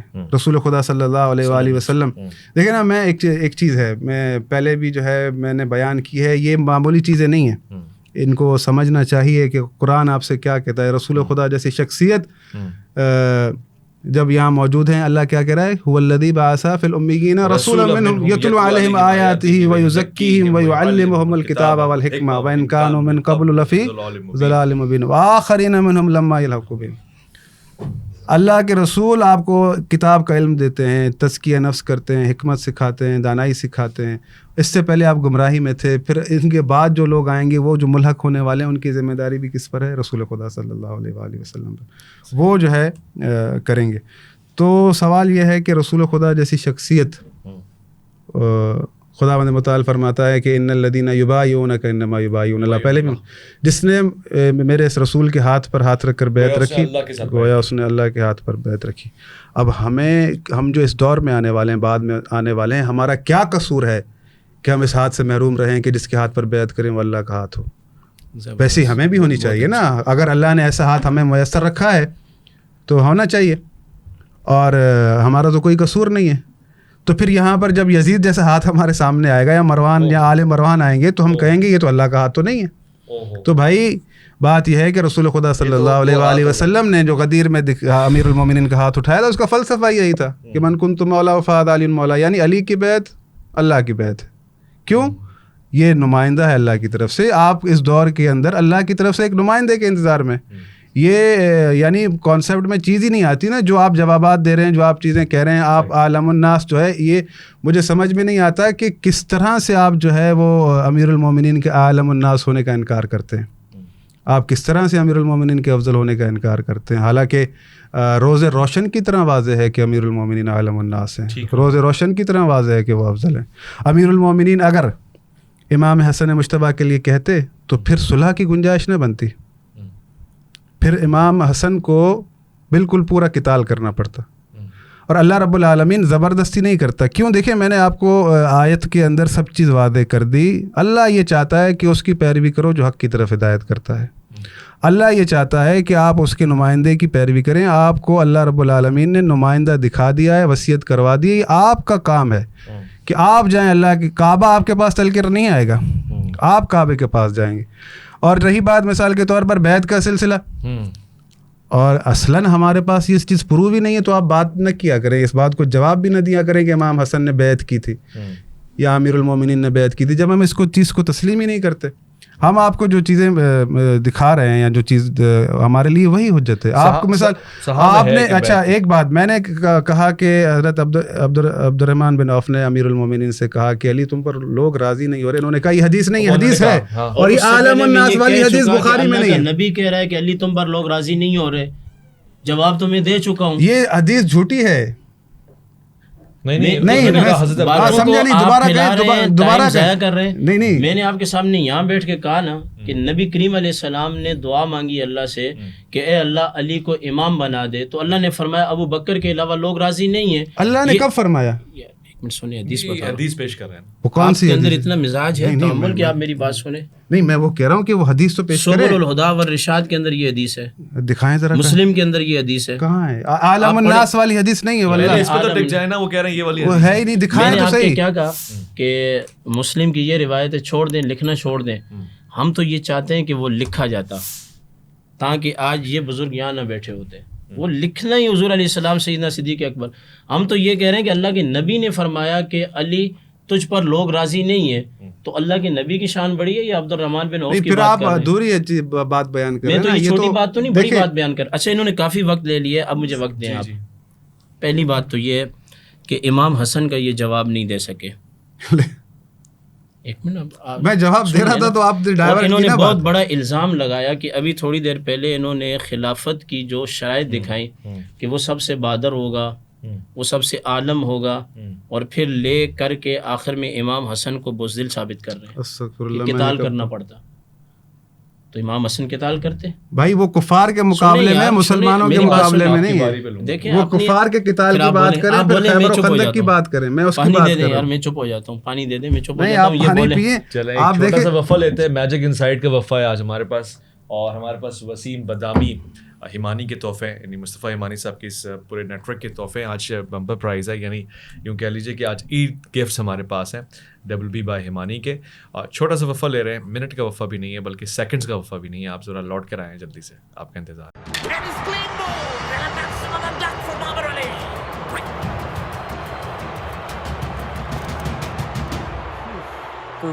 آپ کی بیٹنگ چلے نہ چلے، اسکواڈ نو گیس لمبا چلے گا. صرف long lasting fragrance. Join the squad. خوش آمدید. پروگرام میں دوبارہ سے واپسی آنے پہ خیر کے ساتھ خوش آمدید کہتا ہوں. گفتگو چل رہی تھی، ہم خلافت، امامت اور حکومت کے زاویے کو سمجھنا چاہ رہے تھے. آج ہم نے ملوکیت کو نہیں رکھا ہے، اس لیے اس پہ ہم نہیں جا رہے، مگر ہاں خلافت کے بنیادی اصول اور منسوس ہونے کے اوپر، یعنی کس سے منسوس ہے، اس پہ بات ہو رہی تھی. مفتی صاحب اپنے دلائل پیش فرما رہے تھے. جی میری باری آ گئی تھی. پہلی بات تو یہ ہے کہ امام حسن کا انہوں نے جواب نہیں دیا. انہوں نے فرمایا کہ امام حسن کو اگر وصیت فرما دیتے مولا کائنات رضی اللہ تعالیٰ عنہ، تو پھر اگر امیر معاویہ رضی اللہ تعالیٰ عنہ ان کی نہ مانتے تو ان سے قتال کرنا پڑتا. یہی بات یہ کر رہے ہیں نا ہم یہ چاہ رہے تھے کہ مولا کائنات وصیت فرما دیتے اور مولا کائنات کے بعد جس طرح مولا کائنات نے قتال جاری رکھا اسی طرح امام حسن بھی قتال کو جاری رکھتے اور امام حسین بھی قتال کو جاری رکھتے، یہ امت کسی نتیجے پر پہنچتی۔ اصل بات وہی ہے کہ جب اللہ کے رسول نے منتخب نہیں کیا تو منتخب نہیں ہوا۔ دوسری بات، انہوں نے بیعت رضوان کا ذکر کیا، مجھے بڑی خوشی ہوئی۔ یہ لقد رضی اللہ عن المؤمنین اذ یبایعونک تحت الشجرۃ فعلم ما فی قلوبہم، یہ بیعت رضوان کس کے لیے کی گئی؟ حضرت عثمان کے لیے کی گئی۔ تو کیا سمجھیں گے کہ حضرت عثمان مولا کائنات سے یا سیدنا ابوبکر صدیق سے یا پھر حضرت عمر سے افضل ہے؟ نہیں۔ دوسری بات یہ دوبارہ کہیے، کیا ہم یہ سمجھیں گے کہ بیعت رضوان جو ہے حضرت عثمان رضی اللہ تعالیٰ عنہ کے لیے لی گئی، یعنی کہ صحابہ نے نبی کے ہاتھ میں ہاتھ دیا تو اللہ پاک نے فرمایا یہ ہاتھ میرے ہاتھ میں ہے، تو جن کا ہاتھ اس کیکر کے درخت کے نیچے اللہ کے ہاتھ میں چلا گیا ہے اور اللہ نے یہ فرما دیا ہے لقد رضی اللہ عن المؤمنین اذ یبایعونک تحت الشجرۃ، ان کی ذمہ داری بنتی ہے کہ آئندہ ان صحابہ پر کبھی بھی تبرہ نہ کریں، ان کا ہاتھ اللہ کے ہاتھ میں گیا، یہ تو منصوص من اللہ ہے۔ فمن نکث فانما ينكث، پھر وہی آپ اپنی باری پہ بولیں گے تو بات ہوگی حضرت۔ آپ اگلی آیت بھی تو پڑھیں، میں پورا پڑھوں گا، آپ خاموشی سے سنیں۔ اللہ ان سے راضی ہو گیا ہے، اور اس میں راضی سے مراد یہ ہے یہ مستقبل کی ہے بات، اس میں ماضی کی بات نہیں ہے، مضارع ہے، حال اور مستقبل۔ جی، یہاں جو ماضی ہے یہ مستقبل کے معنی میں ہے، ماضی ہے جو مستقبل کے معنی، یعنی کہ اللہ راضی ہو گیا۔ اللہ جس سے راضی ہو جائے دوبارہ اس کو اللہ پاک جو ہے گمراہ نہیں کرتا۔ اچھا جی، یہ عقائد کے اندر ہے کہ ایک اللہ تعالیٰ کا ارادہ اور ایک اللہ کی مشیت، جب اللہ کی مشیت آ جائے تو پھر اس کے بعد گمراہی نہیں ہوتی ہے، یہ پکی بات ہے۔ جب اللہ راضی ہو گیا تو راضی ہونے کے بعد اب اللہ ان کو گمراہ نہیں کرے گا۔ یہ تو اچھی بات کی انہوں نے بیعت رضوان، حالانکہ میں اگر اس سے پیچھے چاہوں تو جنگ بدر بھی ہے۔ تو اب اس میں دیکھیں کہ حضرت عثمان کے لیے اللہ کے رسول کہہ رہے ہیں کہ اس وقت تک میں یہاں سے نہیں اٹھوں گا جب تک میں ان کا قصاص نہیں لے لیتا، تو کیا ہم ان کو سب سے افضل سمجھیں گے؟ یہ ان کی ایک اپنی خصوصیت ہے جس کو قرآن نے ذکر کیا۔ دوسری بات انہوں نے یہ بیان فرمائی کہ وصیت ہے، ٹھیک ہے، اللہ کے رسول نے وصیت فرمائی مولا کائنات کو، تو مولا کائنات وہ وصیت اپنے پاس لے کر ابو بکر صدیق رضی اللہ تعالیٰ عنہ کے ہاتھ پر بیعت بھی کر رہے ہیں، پیچھے نماز بھی پڑھ رہے ہیں اور ان سے طائف بھی وصول کر رہے ہیں، اور ان کی دور حکومت میں قاضی بھی آپ ہیں۔ اب اس کا جواب بھی آ گیا کہ یہ شیخین کیوں کرتے تھے ان کی طرف رجوع؟ چونکہ وہ قاضی تھے، ان کے مشیر تھے، تو ظاہر سی بات ہے کوئی بھی سربراہ مملکت وہ اپنے مشیر کی طرف رجوع نہیں کرے گا معاملے میں۔ یہ کیسی باتیں کرتے ہیں کہ جو عقل میں نہیں آنے والی باتیں ہیں۔ ایک بات، وہ وصیت لے کر مولا کائنات 2.5 سال ابو بکر کے پیچھے نماز پڑھتے رہے، 10 سال جناب حضرت عمر کے پیچھے نماز پڑھتے رہے، ان کی قاضی بھی تھے، یہ ان کے مشیر بھی تھے۔ خود آپ سے سوال ہوا کہ آپ بتائیں کہ آپ کی خلافت میں اور حضرت عثمان کی خلافت میں فتنے بڑے آئے، پہلے 2 بزرگوں کی خلافت میں فتنے نہیں آئے، تو آپ نے کوفہ کی مسجد میں کوفہ والوں کو یہ جواب دیا کہ ان کے مشیر ہم تھے، ہمارے مشیر تم ہو۔ ایسا ہی ہے۔ ایک بات، مولا کائنات اس وصیت کو لے کر 12 سال حضرت عثمان ابن عفان کی خلافت میں رہے، پھر اسی وصیت کو لے کر 5.5 سال اپنی خلافت میں رہے۔ صحیح ہے۔ پھر وہی وصیت آپ نے حضرت امام حسن کو بھی نہیں کی۔ تو یہ جو وصیت کی بار بار بات کی جا رہی ہے کہ یہ اللہ کے رسول کی طرف وصیت ہے، تو وصیت وہ ہم کسی شیعہ عالم سے تو نہیں لیں گے نا، اللہ کے رسول سے لیں گے، اور اللہ کا رسول وہ علی کو دیں گے تو علی اپنے بیٹوں کو دیں گے، تو وہ تو سارے وصیت کی تو انہوں نے کبھی کوئی بات ہی نہیں کی۔ مولا کائنات نے بھی کبھی یہ بات نہیں کی کہ اللہ کے رسول نے میرے لیے وصیت فرمائی ہے، تو اس پر تو شیعہ کی کتب بھی شہادت دیتی ہیں۔ پھر آپ کہہ رہے ہیں کہ وہ مولا کائنات شیر خدا بھی تھے، سب چیزیں، ان سے ہم زیادہ اس کا نعرہ لگاتے ہیں شیر خدا کا۔ میں نے آج اپنی مسجد میں نعرے لگا کے اپنے اور مقتدیوں کے گلے پھاڑے ہیں واہ واہ، محبت میں۔ میں آپ کے پروگرام میں لیٹ اس لیے ہوا ہوں کہ میں نے کل بھی مولا کائنات پہ بات کی ہے، آج بھی مولا کائنات پہ بات کی ہے، اور آج میں اپنے گھر میں بھی اور اپنی مسجد میں بھی شربت بانٹ کے آیا ہوں۔ کہاں ان کی شربتیں؟ یہ ذرا آگے ہمارے پاس تو دیکھیں کہ جو ہم علی کے نام پہ شربت بناتے ہیں لے کے کیوں نہیں آئے؟ وہ لے کے نہیں آئے، یہ آپ سے یہ بڑا کام غلط کیا۔ اچھا، پھر اگلی بات یہ ہے کہ انہوں نے یہ کہا کہ امام مہدی جو ہیں منصوص من اللہ ہیں، منصوص من اللہ تو سب ہے نا. پھر یہ کہہ رہے ہیں لوگوں کا اختیار ہی نہیں ہے. تو جب امام مہدی رضی اللہ تعالیٰ عنہ بیت اللہ کا طواف کر رہے ہوں گے، ہمارے نزدیک تو امام حسن کی اولاد سے آئیں گے، ان کے نزدیک امام حسین کی اولاد سے، کوئی اختلاف نہیں، چاہے حسن سے ہوں یا حسین سے ہوں، حسن بھی ہمارے، حسین بھی ہمارے. تو لوگ آ کے آپ کے ہاتھ پر بیعت کریں گے تو آپ ہاتھ کو تو چھٹک دیں گے، آپ فرمائیں گے یہ کیا ہو رہا ہے. لوگ کہیں گے آپ اللہ کے رسول کے شہزادے ہیں، ہم بیعت کرنا چاہتے ہیں. تو یہ کہہ رہے ہیں کہ نہیں، اللہ کیسے بنائے گا؟ مطلب اللہ لا کے کھڑا کر دے گا کہ اس کی بیعت کرو، یا اللہ عوام کے دلوں میں بات ڈالے گا، لوگوں کے دلوں کو مسخر کرے گا؟ تو پہلی بات تو یہ ہے کہ یہ کہہ رہے ہیں کہ وصیت، وہ وصیت تو خاندان رسول نے بیان ہی نہیں فرمائی. اور اگر وہ وصیت ہوتی تو پھر اگر کوئی اس کا، جہاں حضرت فاطمہ کی بہت ساری وصیتیں ان میں آپ کو غسل دیا، وہ وصیت تو بڑے اس کی ذکر بھی ہوتا ہے، ہماری کتابوں میں بھی ہے، ان کی کتابوں میں بھی ہے. تو یہ کہاں لکھا ہوا ہے وصیت؟ من کنت مولا فعلی مولا، ہم ایک آپ کے پروگرام میں 20 اس کے معنی بڑی تفصیل سے بات کر چکے ہیں. اس کو لے کر یہ کہتے ہیں کہ یہ وصیت ہے، یہ بھی نہیں ہے. امام مہدی کو پھر اللہ تعالیٰ مقرر کرے گا. اس کا یہ جواب دیں نا کہ اس کو ان کے ہاتھ پر بھی تو لوگ ہی بیعت کریں گے نا، اللہ کے بندوں. علیہ السلام کے ہاتھ پہ بھی تو لوگ ہی بیعت کریں گے اللہ کے. دیکھیں میری بات سنیں، بیعت کرنے، مجھے میری بات مکمل ہوتی ہے، ایک منٹ معذرت کے ساتھ. پھر دوسری بات یہ ہے، یہ کہہ رہے ہیں کہ خلیفہ بنانا، ان کے ہاں تو امامت کا لفظ یوز ہوتا ہے، یہ اللہ کا کام ہے، اس کے رسول کا کام ہے. یہ تو ان کا کہنا ہے نا، اللہ اور اس کے رسول نے تو یہ نہیں کہا کہ ہمارا کام ہے. اگر مجھے یہ بتائیں کہ اللہ اور اس کے رسول کا کام ہوتا تو محمد اویس بھائی اللہ کے نبی کیا اچانک دنیا سے گئے؟ یہ تو توسی نے بھی لکھا ہے کہ اچانک دنیا سے نہیں گئے، آپ نے پہلے علیل ہوئے. تو اس علالت کے اندر اگر میرے آقا کریم علیہ السلام ابو بکر صدیق کو یا حضرت عمر کو فرماتے تمہارا خلیفہ یہ علی ہے، بتائیں کوئی انکار کرتا؟ بتائیے جی، کوئی انکار کرتا؟ یہ پوچھیں گے آپ، کوئی انکار کرتا؟ یعنی کہ یہ کہہ رہے ہیں کہ ہر بات کا علم ہے، ہاں ہر بات کا علم ہے، سب کچھ ہے، لیکن اس کے باوجود اللہ کے رسول مسجد سے لے کے بیت الخلاء تک مسائل بیان کرے اور امامت کا نہیں. جو چیز اللہ تعالیٰ نے چھوڑی ہے اولو الحل والعقد، یعنی اہل حل اور عقد پر چھوڑی ہے، یعنی کہ صاحب الرائے پر چھوڑی ہے، یہ اس کی نسبت کر رہے ہیں اللہ کی طرف. تو پھر اللہ بنا دیتا، اللہ نے بنایا کیوں نہیں؟ دیکھیں ایک ٹیکنیکل بات انہوں نے کی کہ اگر اللہ نے کسی چیز کا ارادہ کیا ہے، انما امرہ اذا اراد شیئا ان یقول له کن فیکن، اگر اللہ نے ارادہ کیا ہے کہ میں نے ان کو خلیفہ بنانا ہے تو پھر اس میں حائل کیا شے ہے؟ پھر وہ ہو کیوں نہیں رہی؟ اس طرح امام مہدی علیہ السلام نے یہ ذرا بیان فرما دیجیے. دیکھیں میری بات سنیں، دیکھیں ایسی مفتی صاحب جو پچھلی باتیں اور آج کی باتیں ٹوٹل نیو ہیں، ٹھیک ہے نا؟ تو ہاں اصل میں نہیں، میرے ایک دوست نے مجھے کتاب توسی وغیرہ باقاعدہ لے کے دینے کا، اصل میں ایسا ہے کہ یا تو انہوں نے صحیح طریقے سے تحقیق نہیں کی یا پھر جو ہے ان چیزوں کو دیکھا نہیں ہے. ایک پوائنٹ کو جو ہے نا وہ پکڑ رہے ہیں. میں نے آپ کے سامنے آیت پڑھی، پھر اگلی آیت کہتی ہے فمن نکث فانما ینکث علی نفسہ، جس نے اس بیت کو توڑا اس نے اپنے نفس پر ظلم کیا. ٹھیک ہے، اس کے بعد جو ہے کافی چیزیں انہوں نے جو ہے وہ کی اپنا، حالانکہ قرآن میں جو ہے خداوند متعال کا فرمان ہے، انہوں نے کہا کہ اللہ جس سے راضی ہو جائے وہ کبھی پھر گمراہی کی طرف نہیں جاتا.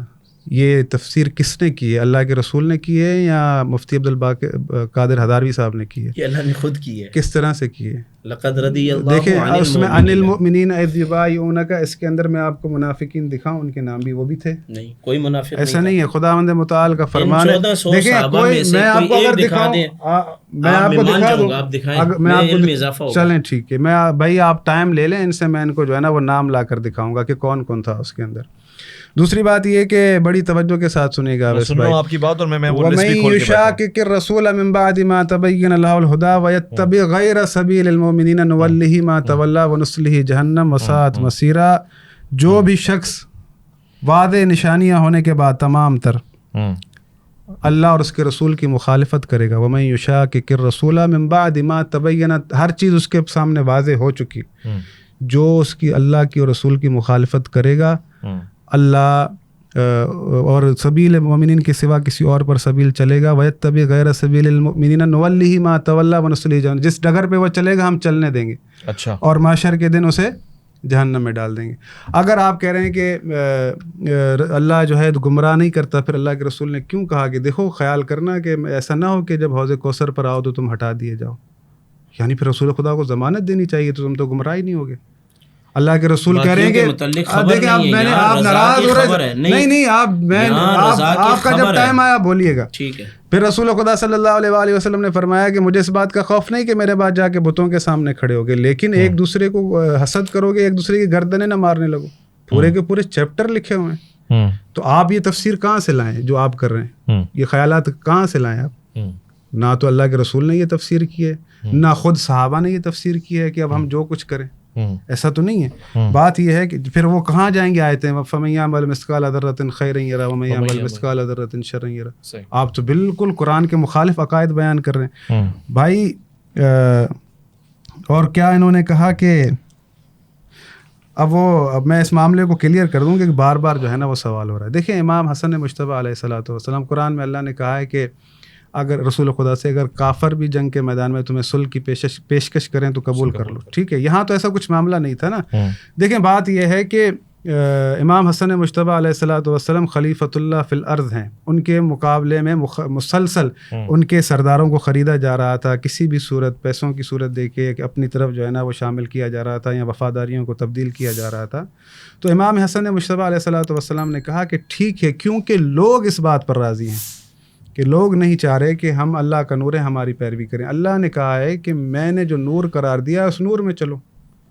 وَيَجْعَلْ لَكُمْ نُورًا تَمْشُونَ بِهِ، حدیث کے اندر آیت ہے، اور یہ آیت جو ہے اللہ کے نور سے مراد یہ ولایت کا نور ہے جو اللہ کے نمائندے ہیں زمین پر، جو کبھی خود گمراہ نہیں ہوتے بلکہ وہ سبب ہوتے ہیں کہ لوگوں کو گمراہی سے نکالیں. صحیح ہے. تو امام حسن نے کہا کہ ٹھیک ہے، میرا ساتھ نہیں دے رہے لوگ. امام حسن نے حکومت کو چھوڑ دیا. ٹھیک ہے، آپ اب خداوند متعال نے کیا فرمایا؟ وَأَوْفُوا بِالْعَهْدِ إِنَّ الْعَهْدَ كَانَ مَسْئُولًا. اپنے عہدوں کو نبھاؤ اور تم سے تمام عہدوں کا سوال کیا جائے گا، تم مسئول ہو. تو پھر جو شرائط امام حسن مجتبیٰ علیہ الصلوۃ والسلام نے لکھوائیں کہ یہ ہم آپ کو حکومت دے رہے ہیں، لیکن جب تک آپ زندہ ہیں پھر یہ ہمارے پاس لوٹے گی. لیکن انہوں نے ان کو اپنی میراث بنایا. یہی چیز دیکھیں نا، امام علی اگر کہتے کہ میں حسن کو بنا رہا ہوں تو پھر یہ کہتے کہ دیکھیں ہم نہیں کہتے تھے کہ انہوں نے حضرت عثمان کو قتل کرایا کہ یہ میراث کو اپنے گھر میں لانا چاہتے ہیں. تو پھر وہ جو ہے وہ بات آتی کہ وہ مطلب اس کا وہ لیا جاتا ہے کہ ان کا، کیونکہ ڈائریکٹ الزام امیر المومنین پہ لگوایا گیا تھا کہ حضرت عثمان کے قتل میں یہ خود ملوث ہیں. حالانکہ امیر المومنین نے ان کا دفاع کیا ہے، وہ کبھی بھی جو ہے اس میں نہیں تھے. حسنین کریمین کو کھڑا کیا دروازے پہ، بالکل کھڑا کیا. اب یہاں پر جو ہے دیکھیں آپ کو نظام کو سمجھنے کی ضرورت ہے. آپ جو ہے کسی بھی طرح سے جواب دیں گے یا جو بھی چیز بیان کریں گے تو آپ کے پاس ایک دلیل ہونی چاہیے. بھائی آپ جب کہہ رہے ہیں کہ وہ ہدایت کے ستارے ہیں، عدول ہیں، ہم نے کب انکار کیا؟ ہم نے کہا چلو بھائی ٹھیک ہے آپ ضعیف نہیں مانتے، لیکن ایک عمل آپ کے لیے کوئی حیثیت رکھتا ہی نہیں رکھتا. آپ پھر اس بات کا فتویٰ لکھ کر دیں گے. میں آپ سے سوال کرتا ہوں، بار بار سوال کیا کہ بھئی اگر انہوں نے اپنے بیٹے کو مقدم رکھا، امام حسین کو خلاف نہیں دی حکومت، تو ان کا عمل کہیں کہ ہاں عین عدل ہے، حق صحیح کیا ہے، وہ اللہ و ہدایت کے ستارے ہیں. آپ یہ بھی فتویٰ لکھ کر نہیں دے سکتے. تو جب آپ اس طرح کے جوابات دیں گے تو آپ الجھتے جائیں گے. آپ یہ بات کہیں، واضح کریں کہ بھئی اللہ رب العالمین نے نظام کیا دیا ہے. اگر اللہ رب العالمین نے آپ کو اسی طرح کا نظام دیا ہے کہ یہ اسی طرح سے پھر جو ہے وہ سلسلہ حکومت کہاں جا کے پہنچی؟ مروانیوں کے ہاتھ میں. مروان اور آل مروان، پھر وہ سارے جو ہے وہ عباسی بھی آ گئے، پھر وہ حجاج بن یوسف بھی آ گیا. ٹھیک ہے، تو پھر آپ اپنے عقیدے میں سچے نہیں ہیں. میں یہ تو کہہ رہا ہوں کہ آپ منصف بنیں. آپ کو تو احتجاج کرنا چاہیے کہ بھائی صحابہ کی موجودگی میں پھر تابعی کیوں وہ بن گیا، ہدایت کے ستاروں کی موجودگی میں تابعی کیوں خلیفہ بن گیا. تو یہ ساری چیزیں جو ہے آپ کی طرف باتیں کنکلوڈ کرنے پوری مجھے، میں یہ کہہ رہا ہوں کہ مجھے جتنے بھی سوال اٹھاتا ہوں کوئی سالڈ دلیل کے ساتھ جواب مل جائے، لیکن نہیں. اسی لیے مجھے اپنے سوالوں کو بارہا دہرانا پڑتا ہے کہ بھائی مجھے نظام خدا اسلام کیا ہے یہ سمجھا. سالڈ کوئی امریلی اسٹیل کا بنا ہوا وہ میرے پاس نہیں ہے. ابھی انہوں نے یہ بات کہی کہ امیر المومنین رضی اللہ تعالیٰ عنہ پر الزام تھا کہ عثمان ابن عفان کو شہید کروایا ہے. یہ غلط بیانی کر رہے ہیں. ان پر یہ الزام نہیں تھا، ان سے مطالبہ تھا کہ چونکہ اس کے بعد آپ خلیفہ بن گئے ہیں تو ان کے جو 40 کے لگ بھگ لوگ ہیں آپ ان کو پکڑیں اور پکڑنے کے بعد ان کو قتل کر دیں. یہ سیدھی سیدھی بات ہے. دوسری بات انہوں نے یہ کہی کہ امام حسن رضی اللہ تعالیٰ عنہ پر الزام آتا کہ جی ابھی دیکھیں بیٹے کو حکومت دے دی ہے نا، تو اس سے یہ پتہ چلا کہ عثمان کو شہید بھی انہوں نے کروایا تھا. تب جب یہ بات حضرت عمر پر نہیں آئی کہ جب حضرت عمر شہید کیے گئے تو کسی نے بات نہیں کی. آپ نے بھی تو حضرت عبداللہ بن عمر کو نہیں بنایا نا کہ خلافت سے تیرا کوئی لینا دینا نہیں ہے. تو پتہ چلا کہ یہ منصوص من اللہ لوگوں کی مرضی پر ہے، اس لیے ان 4 بزرگوں نے کوئی بات ہی نہیں کی. اچھا مجھے بتائیں، آپ کا ایک مطالبہ ہو یہ چیز آپ کی ہے اویس بھائی، اللہ بھی فرمائے یہ اویس کی ہے، رسول بھی فرمائے، ایک مثال دے رہا ہوں تمثیل کے طور پہ، جب ساری دلیلیں آپ کے پاس ہوں تو پھر اس میں کیا کبات ہے کہ آپ بولیں گے کہ نہیں لوگ کیا کہیں گے؟ جب ہے ہی آپ کا وہ مسئلہ ہے تو پھر کیا کہیں گے؟ تو پہلی بات تو یہ ہے کہ یہ خالی تروڑ مروڑ کے ادھر سے ادھر باتیں کر رہے ہیں، کوئی ان کے پاس خاص دلیل نہیں ہے. پھر ایک بات یہ تقریباً کہتے رہتے ہیں، اکثر میرے ساتھ بیٹھتے ہیں، کہیں اور بھی بیٹھتے ہوں گے، کہتے ہوں گے، اس کو ہم ڈسکس ہی نہیں کرتے کہ اللہ کے رسول کو علم ملا تو وہ علم کہاں گیا؟ یہ بتائیں کہ اللہ کے رسول صرف اور صرف علی کے گھر کے لیے نبوت اور رسالت لے کے آئے تھے کہ اللہ نے اپنے آخری نبی کو بھیجا کہ میں آپ کو یہ کتاب کی تعلیم دے کے جا رہا ہوں، وَيُعَلِّمُهُمُ الْكِتَابَ وَالْحِكْمَةَ، یہ آپ نے علی کو ہی سکھانی ہے، یہ عمر کو نہیں بتانی، یہ آپ نے ابو بکر کو نہیں بتانی. یہ فلسفہ کہاں سے نکال کے لے کے آگے، جبکہ صحیح حدیث ہے نبی کریم علیہ السلام کی، علم مومن کی گم شدہ میراث ہے، بس اس کو تلاش کریں. اللہ کے نبی یعنی نبی آخر الزمان کے جو خلفاء ہیں، علم کے حوالے سے وارثین ہیں، وہ اہل بیت، اپنا ان کا ایک مقام اور مرتبہ ہے. یہ تو کہیں بھی اللہ کے رسول نے نہیں فرمایا میں علی کو پڑھا رہا ہوں کسی اور کو نہیں پڑھاؤں گا. انما یخشی اللہ من عباد العلماء، سرکار نے خود فرمایا کہ العلماء ورثۃ الانبیاء، کہ علماء جو ہیں یہ میری امت کے یہ انبیاء کے وارث ہیں. تو پہلی بات تو یہ ہے کہ ان کو اپنے ذہن سے یہ بات نکالنی چاہیے کہ یہ ایک آفاقی دین کو ایک گھر کے اندر بند کرنے کی کوشش کیوں کرتے ہیں. ٹھیک ہے آگے. جب یعلمہم الکتاب والحکمت ویزکیہم، کہ وہ ان کو دیتا ہے تو ہم ضمیر ہے، تو اللہ کا نبی وما ارسلناک الا کافۃ للناس، اللہ کا نبی خالی اہل بیت کے لیے تھوڑا ہی ہے، اللہ کا نبی کل کائنات کے لیے آیا ہے. ٹھیک ہے، آپ کی نبوت اور رسالت، آپ کا علم، آپ کی کتاب کل جہانوں کے لیے، آپ اس کو ایک گھر کے اندر بند کرنے کی کوشش کیوں کرتے ہیں؟ لیکن اگر کوئی کہے کہ تو اللہ کی مرضی جسے چاہے جتنا دے، اب وہ ایک جگہ پہ مرضی بل یرید کل امرئ منہم ان یؤتی صحفا منشرا، بالکل ہر کوئی کہے گا جی ہمیں ملنا اس پہ تو ہم بات کر چکے نا. لیکن میں ان کی بات کا جواب دے رہا ہوں کہ اللہ کے نبی کے بعد جو بات آئے گی وہ گھر کو پتہ نہیں ہوگی تو کسی اور کو پتہ ہوگی کہ یہ اس طرح کی باتیں کر رہے ہیں. حالانکہ نبی کریم علیہ السلام کا جب وصال ہوا ہے اس وقت آپ کے شہزادوں کی عمر جو ہے 6-7 سال تھی. اچھا میں آپ کو بڑے مزے کی بات بتاؤں کہ سیدنا علی المرتضیٰ رضی اللہ تعالیٰ عنہ آپ کی نسل سے تو نہیں ہے نا، وہ تو آپ کے چاچا کے بیٹے ہیں. ان کا جو مقام اور مرتبہ بنا ہے، اگر بی بی فاطمہ الزہرا ان کی زوجہ محترمہ نہیں ہوتی تو علی المرتضیٰ کو جو ہم ایک انفرادی حیثیت دے رہے ہیں پھر تو وہ ملتی ہی نہیں. یہ تو ایک اس وجہ سے کہ سرکار دو عالم صلی اللہ علیہ وسلم کی وہ شہزادی، چہیتی شہزادی، اور سب سے آخری وہاں پہ وہ جو حدیث ہے کہ میں اور علی ایک نور سے ہیں، ایک شجرہ ہے، ایک نہیں وہ حدیث ایسے وہ ضعیف ہے، وہ ضعیف ہے. شجرے سے مراد ہماری کتابوں کے اندر ابراہیم علیہ السلام ہے، اور مکہ کے جتنے قریشی لوگ ہیں چاہے وہ کافر ہیں یا مسلمان ہیں ان سب کا جا کے ملتا ہے. ہم شجرے سے مراد ابراہیم علیہ السلام کا شجرہ لیتے ہیں، تو ابراہیم علیہ السلام سے تو سب کا جا کے شجرہ ملتا ہے. ٹھیک ہے میں آگے بڑھتا ہوں، کنکلوڈ کریں گے. بسم اللہ الرحمن الرحیم. انہوں نے کہا کہ منصوص من اللہ لوگوں سے ہے. یہ مجھے بڑا تعجب ہو رہا ہے اس بات پہ کہ منصوص من اللہ لوگوں سے ہے. اگر لوگوں سے ہے تو مفتی صاحب بسم اللہ لوگوں سے کہیں کہ آپ کو ہی خلیفہ بنا دیں. میں اصل میں ٹھاکر ہوں، گجر ہوں، میرے اوپر قریشی ہونا چاہیے. قریشی اگر میں قریشی ہوتا تو میں ضرور کوئی گڑبڑ کرتا. قریشی صاحب کو بولتا ہے کہ کرو. بھائی بات یہ ہے کہ اگر یہ علامہ شاہ احمد نورانی صاحب رحمۃ اللہ تعالیٰ علیہ سے کسی نے، علامہ استاد عطا محمد دہلوی صاحب سے کسی نے سوال کیا کہ یہ جو آج کل الیکشن ہو رہا ہے نیازی کا، یہ الگ بات ہے، اس کو کرنے دینا یار، لطیف بات ہے. یہ آج کل نون لیگ کی، پیپلز پارٹی کی، دوسرے تیسرے کی، 9 ستارے، پتہ نہیں آپ کو پتہ ہے یا نہیں ہے، یہ سیاست چل رہی ہے. آپ اس سب میں کس کی حمایت کریں گے؟ آپ نے فرمایا علامہ نورانی کی حمایت کروں گا. تو لوگوں نے کہا جی کہ علامہ نورانی کی آپ حمایت کریں گے، آپ پنجابی ہیں، علامہ نیازی بھی پنجابی ہے. چونکہ سیاست میں اس طرح کے چٹکلے بھی ہوتے ہیں نا، مداری قسم کے لوگ. آپ نے فرمایا بات پنجابی ہونے کی یا نیازی ہونے کی نہیں ہے، بات یہ ہے کہ اس میں حمایت نورانی کی اس لیے میں کر رہا ہوں کہ وہ قریشی خاندان سے تعلق رکھتا ہے.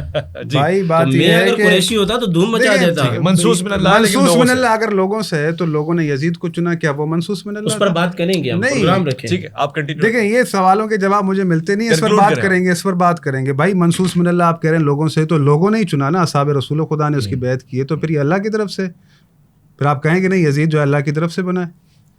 مطلب آپ الجھاتے جا رہے ہیں نا معاملات کو. پھر جو ہے وہ اپنا اگر یہ مسئلہ ہے تو پھر ایک نبی سے جو ہے نا لوگ طلب کر رہے ہیں کہ بھئی آپ ہمارے لیے جو ہے نا وہ رہبر قرار دے, بادشاہ قرار دے, تو وہ کہہ رہے ہیں کہ طالوت کو چن رہے ہیں اللہ. تو اللہ نے کیا کہ وزادہ بسطۃ فی العلم والجسم, اس لیے چنا ہے کہ اس کا علم زیادہ ہے. آپ کہہ رہے ہیں کہ اس آفاقی جو ہے وہ کیا کہا آپ نے جملہ, آفاقی اسلام آفاقی مذہب ہے, سرکار ایک گھر کے اندر بند کر رہے ہیں. دیکھیں جب وہ شخص جو عمر ابن عبد ود خندق جو ہے وہ آیا تھا کود کر, تو وہ کہہ رہا تھا کہ تم میں سے کون ہے جو مجھ سے, تو پھر اتنے بھی لوگ تھے, تو پھر ایک علی کیوں, وہاں ایک علی, وہاں پر گھر میں بند ہو رہی ہے وہ خیبر میں ایک علی, خیبر میں ایک علی. رسول خدا صلی اللہ علیہ وآلہ وسلم 40 دن تک خیبر کے بیٹھے رہے دروازے پر. 40ویں دن کہا کہ کل علم اسے دوں گا جو قرار ہے غیر فرار ہے, اور تمنا کی گئی کہ اے کاش ہمیں یہ ملتا. یعنی اتنی بڑی فضیلت ہے. تو رسول خدا نے پہلے دن کیوں نہیں کہا کہ کل علم اسے دوں گا جو قرار ہے غیر فرار ہے؟ 40 دن لفظ نہیں ہے, یہ اپنے یہاں سے تبرہ کرتے ہیں صاحب. نہیں تبرہ نہیں ہے, آپ اس کو تبرہ نہیں کہتے. آپ جو ہے نا یہ تبرے کا لفظ لے کر آتے تاکہ جو ہے نا وہ تبرہ اسے بالکل نہیں کہا. آپ کے پاس یہ لفظ قرار اور غیر فرار موجود ہے؟ بالکل موجود ہے, ہاں میں آپ کو دکھاؤں گا نا. دیکھیں نا بات یہ ہے کہ پھر وہاں پر بھی جو ہے وہ اللہ کے رسول نے اس کو جو ہے نا ایک گھر میں بند کر دیا اپنے. یہ آپ کے جو دلائل ہیں ان کے پر دوبارہ غور و فکر کریں. آپ جو کہہ رہے ہیں کہ بھائی منصوص من اللہ لوگوں سے, آپ سوچیں یہ جملہ کہنے سے آپ سے کتنے سوالات اٹھ سکتے ہیں کہ کیا یہ واقعی آپ اسلام کی نمائندگی کر رہے ہیں, کہ واقعی لوگوں کو اسلام بتا رہے ہیں کہ واقعی اسلام ہے. تو پھر یہ سب نے اپنی بیعت لی ہے, مروان نے بھی لیے, تو پھر لوگ راضی بھی ہو گئے, تو کیا یہ منصوص من اللہ ہو گئے؟ اصحاب رسول خدا نے تو چنا, حضرت جیسی بیعت یزید کی ہوئی ہے کیسی ایسی بیعت کسی کی بھی نہیں ہوئی. تو پھر آپ یہ ان چیزوں کو جو ہے وہ اللہ سے منسوخ کر رہے ہیں. میں تو پہلے پوڈ کاسٹ میں آپ کو یاد ہے آیت پڑھی یزید کو بھائی, آپ جو بات کریں گے وہ کلی طور پر ہوگی. اللہ کا نظام کل نظام ہے. اللہ 30 سال کے بعد میں ملوکیت مانتا ہوں, اس پہ میں ہر بندے کے ساتھ بیٹھنے کے لیے تیار ہوں, جو شیعہ ہے, سنی ہے, بریلوی ہے, دیوبندی ہے, کوئی بھی ہے. 30 سال کے بعد میں ملوکیت مانتا ہوں. آپ یہ ذرا سوچو, دیکھو کس طرح سے جو ہے نا وہ ایک چیز آپ کے وہ اس میں آ رہی ہے. نہیں دیکھیں, اللہ کے رسول آپ سے کہہ رہے ہیں کہ میرے بعد میرے 12 خلفاء ہوں گے, ٹھیک ہے, میرے بعد میرے 12 خلفاء ہوں گے. آپ کہہ رہے ہیں کہ خلافت جو ہے 30 سال تک ہوگی. جب اللہ کے رسول نے کہا کہ میرے بعد میرے 12 خلفاء ہوں گے, تو وہ مدت 30 سال کی کیوں دے رہے ہیں؟ تو وہ جانتے ہیں نا کہ ہوگا نہیں. پھر اللہ کے اپنے خود کے ساتھ دیکھیں نا, دیکھیں آپ کہتے ہیں نا کہ بھائی حکومت نہیں ملی. بھائی جن کو حکومت, آپ کہہ رہے ہیں فتح الباری اٹھا لیں, ابن عساکر وہ لکھتا ہے کہ بھائی 12 خلفاء جو ہے وہ اس میں 4 خلفاء کے بعد وہ یزید کو بھی گنتی کرتا ہے, مروان اور آل مروان سب کو. ایسی آپ کے اکابرین کی بہت ساری جو محدثین ہیں وہ سارے کے سارے میں نے جمع کر رکھے, جن کے آپ کے اکابرین نے لکھا اہل سنت کے کہ بھئی یہ 12 خلیفہ ہیں رسول اللہ کے, جس میں یزید بھی شامل ہے اور آل مروان بھی شامل ہے. دیکھیں تو پھر الجھن عوام کے لیے, سننے والوں کے لیے بیچارے پریشان ہیں کہ بھئی یہ معاملہ کیا ہے. یہ اس کو سمجھ نہیں پا رہے. یہ ظاہری حکومت کو دیکھ کر جو ہے نا اس کو اللہ کی خلافت کا نام دیتے ہیں. پہلے پوڈ کاسٹ میں نے یہ آیت پڑھی تھی, اتقولون علی اللہ ما لا تعلمون. تم خدا کی نسبت وہ باتیں کیوں کرتے ہو جو تم نہیں جانتے. بہت بہت شکریہ جناب علامہ حافظ سجاد زہرائی صاحب کا, انتہائی شکریہ مفتی عبد القادر ہزاروی صاحب کا. خواتین و حضرات شکریہ بھی کہیں گے, اور ان کے لیے ہمارے پاس تحائف بھی ہیں, اسپیشل گفٹس ہیں آج, اور میجک انسائٹ وسیم بدامی باہمانی کی طرف سے تحفے ہیں. میں ان کو شکریہ کہوں گا. جزاک اللہ. اس گفٹ کے حوالے سے فیڈ بیک دیجیے گا, کیونکہ ان کا کہنا ہے کہ یہ ہر لحاظ سے فیملی گفٹ ہے. اچھا ماشاءاللہ. یہ آپ کا تھینک یو کرنا ہے وسیم بھائی کا, سب کا ہی تھینک یو ہے. کمنٹس کے لیے پروگرام ہوگا وسیم بھائی, تھینک یو. نیکسٹ پروگرام میں میں آپ سے ہیمانی کے اس گفٹ ہیمپر کے حوالے سے پوچھوں گا.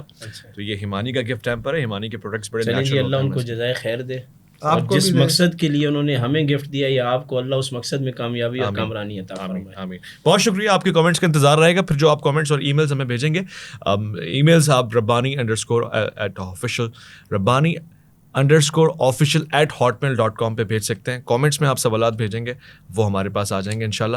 اگلی میری خواہش ہے کہ اشتہاد پہ ہم باقاعدہ ٹاپک رکھ کے بات کریں اور پھر ملوکیت کو بھی سمجھنے کی کوشش کریں اور پھر ہم آج کے نظام حکومت کو بھی کاؤنٹر کریں گے. اپنا خیال رکھیں گے. ویسے رحمانی کو دیجیے گا اجازت. اللہ کی امان.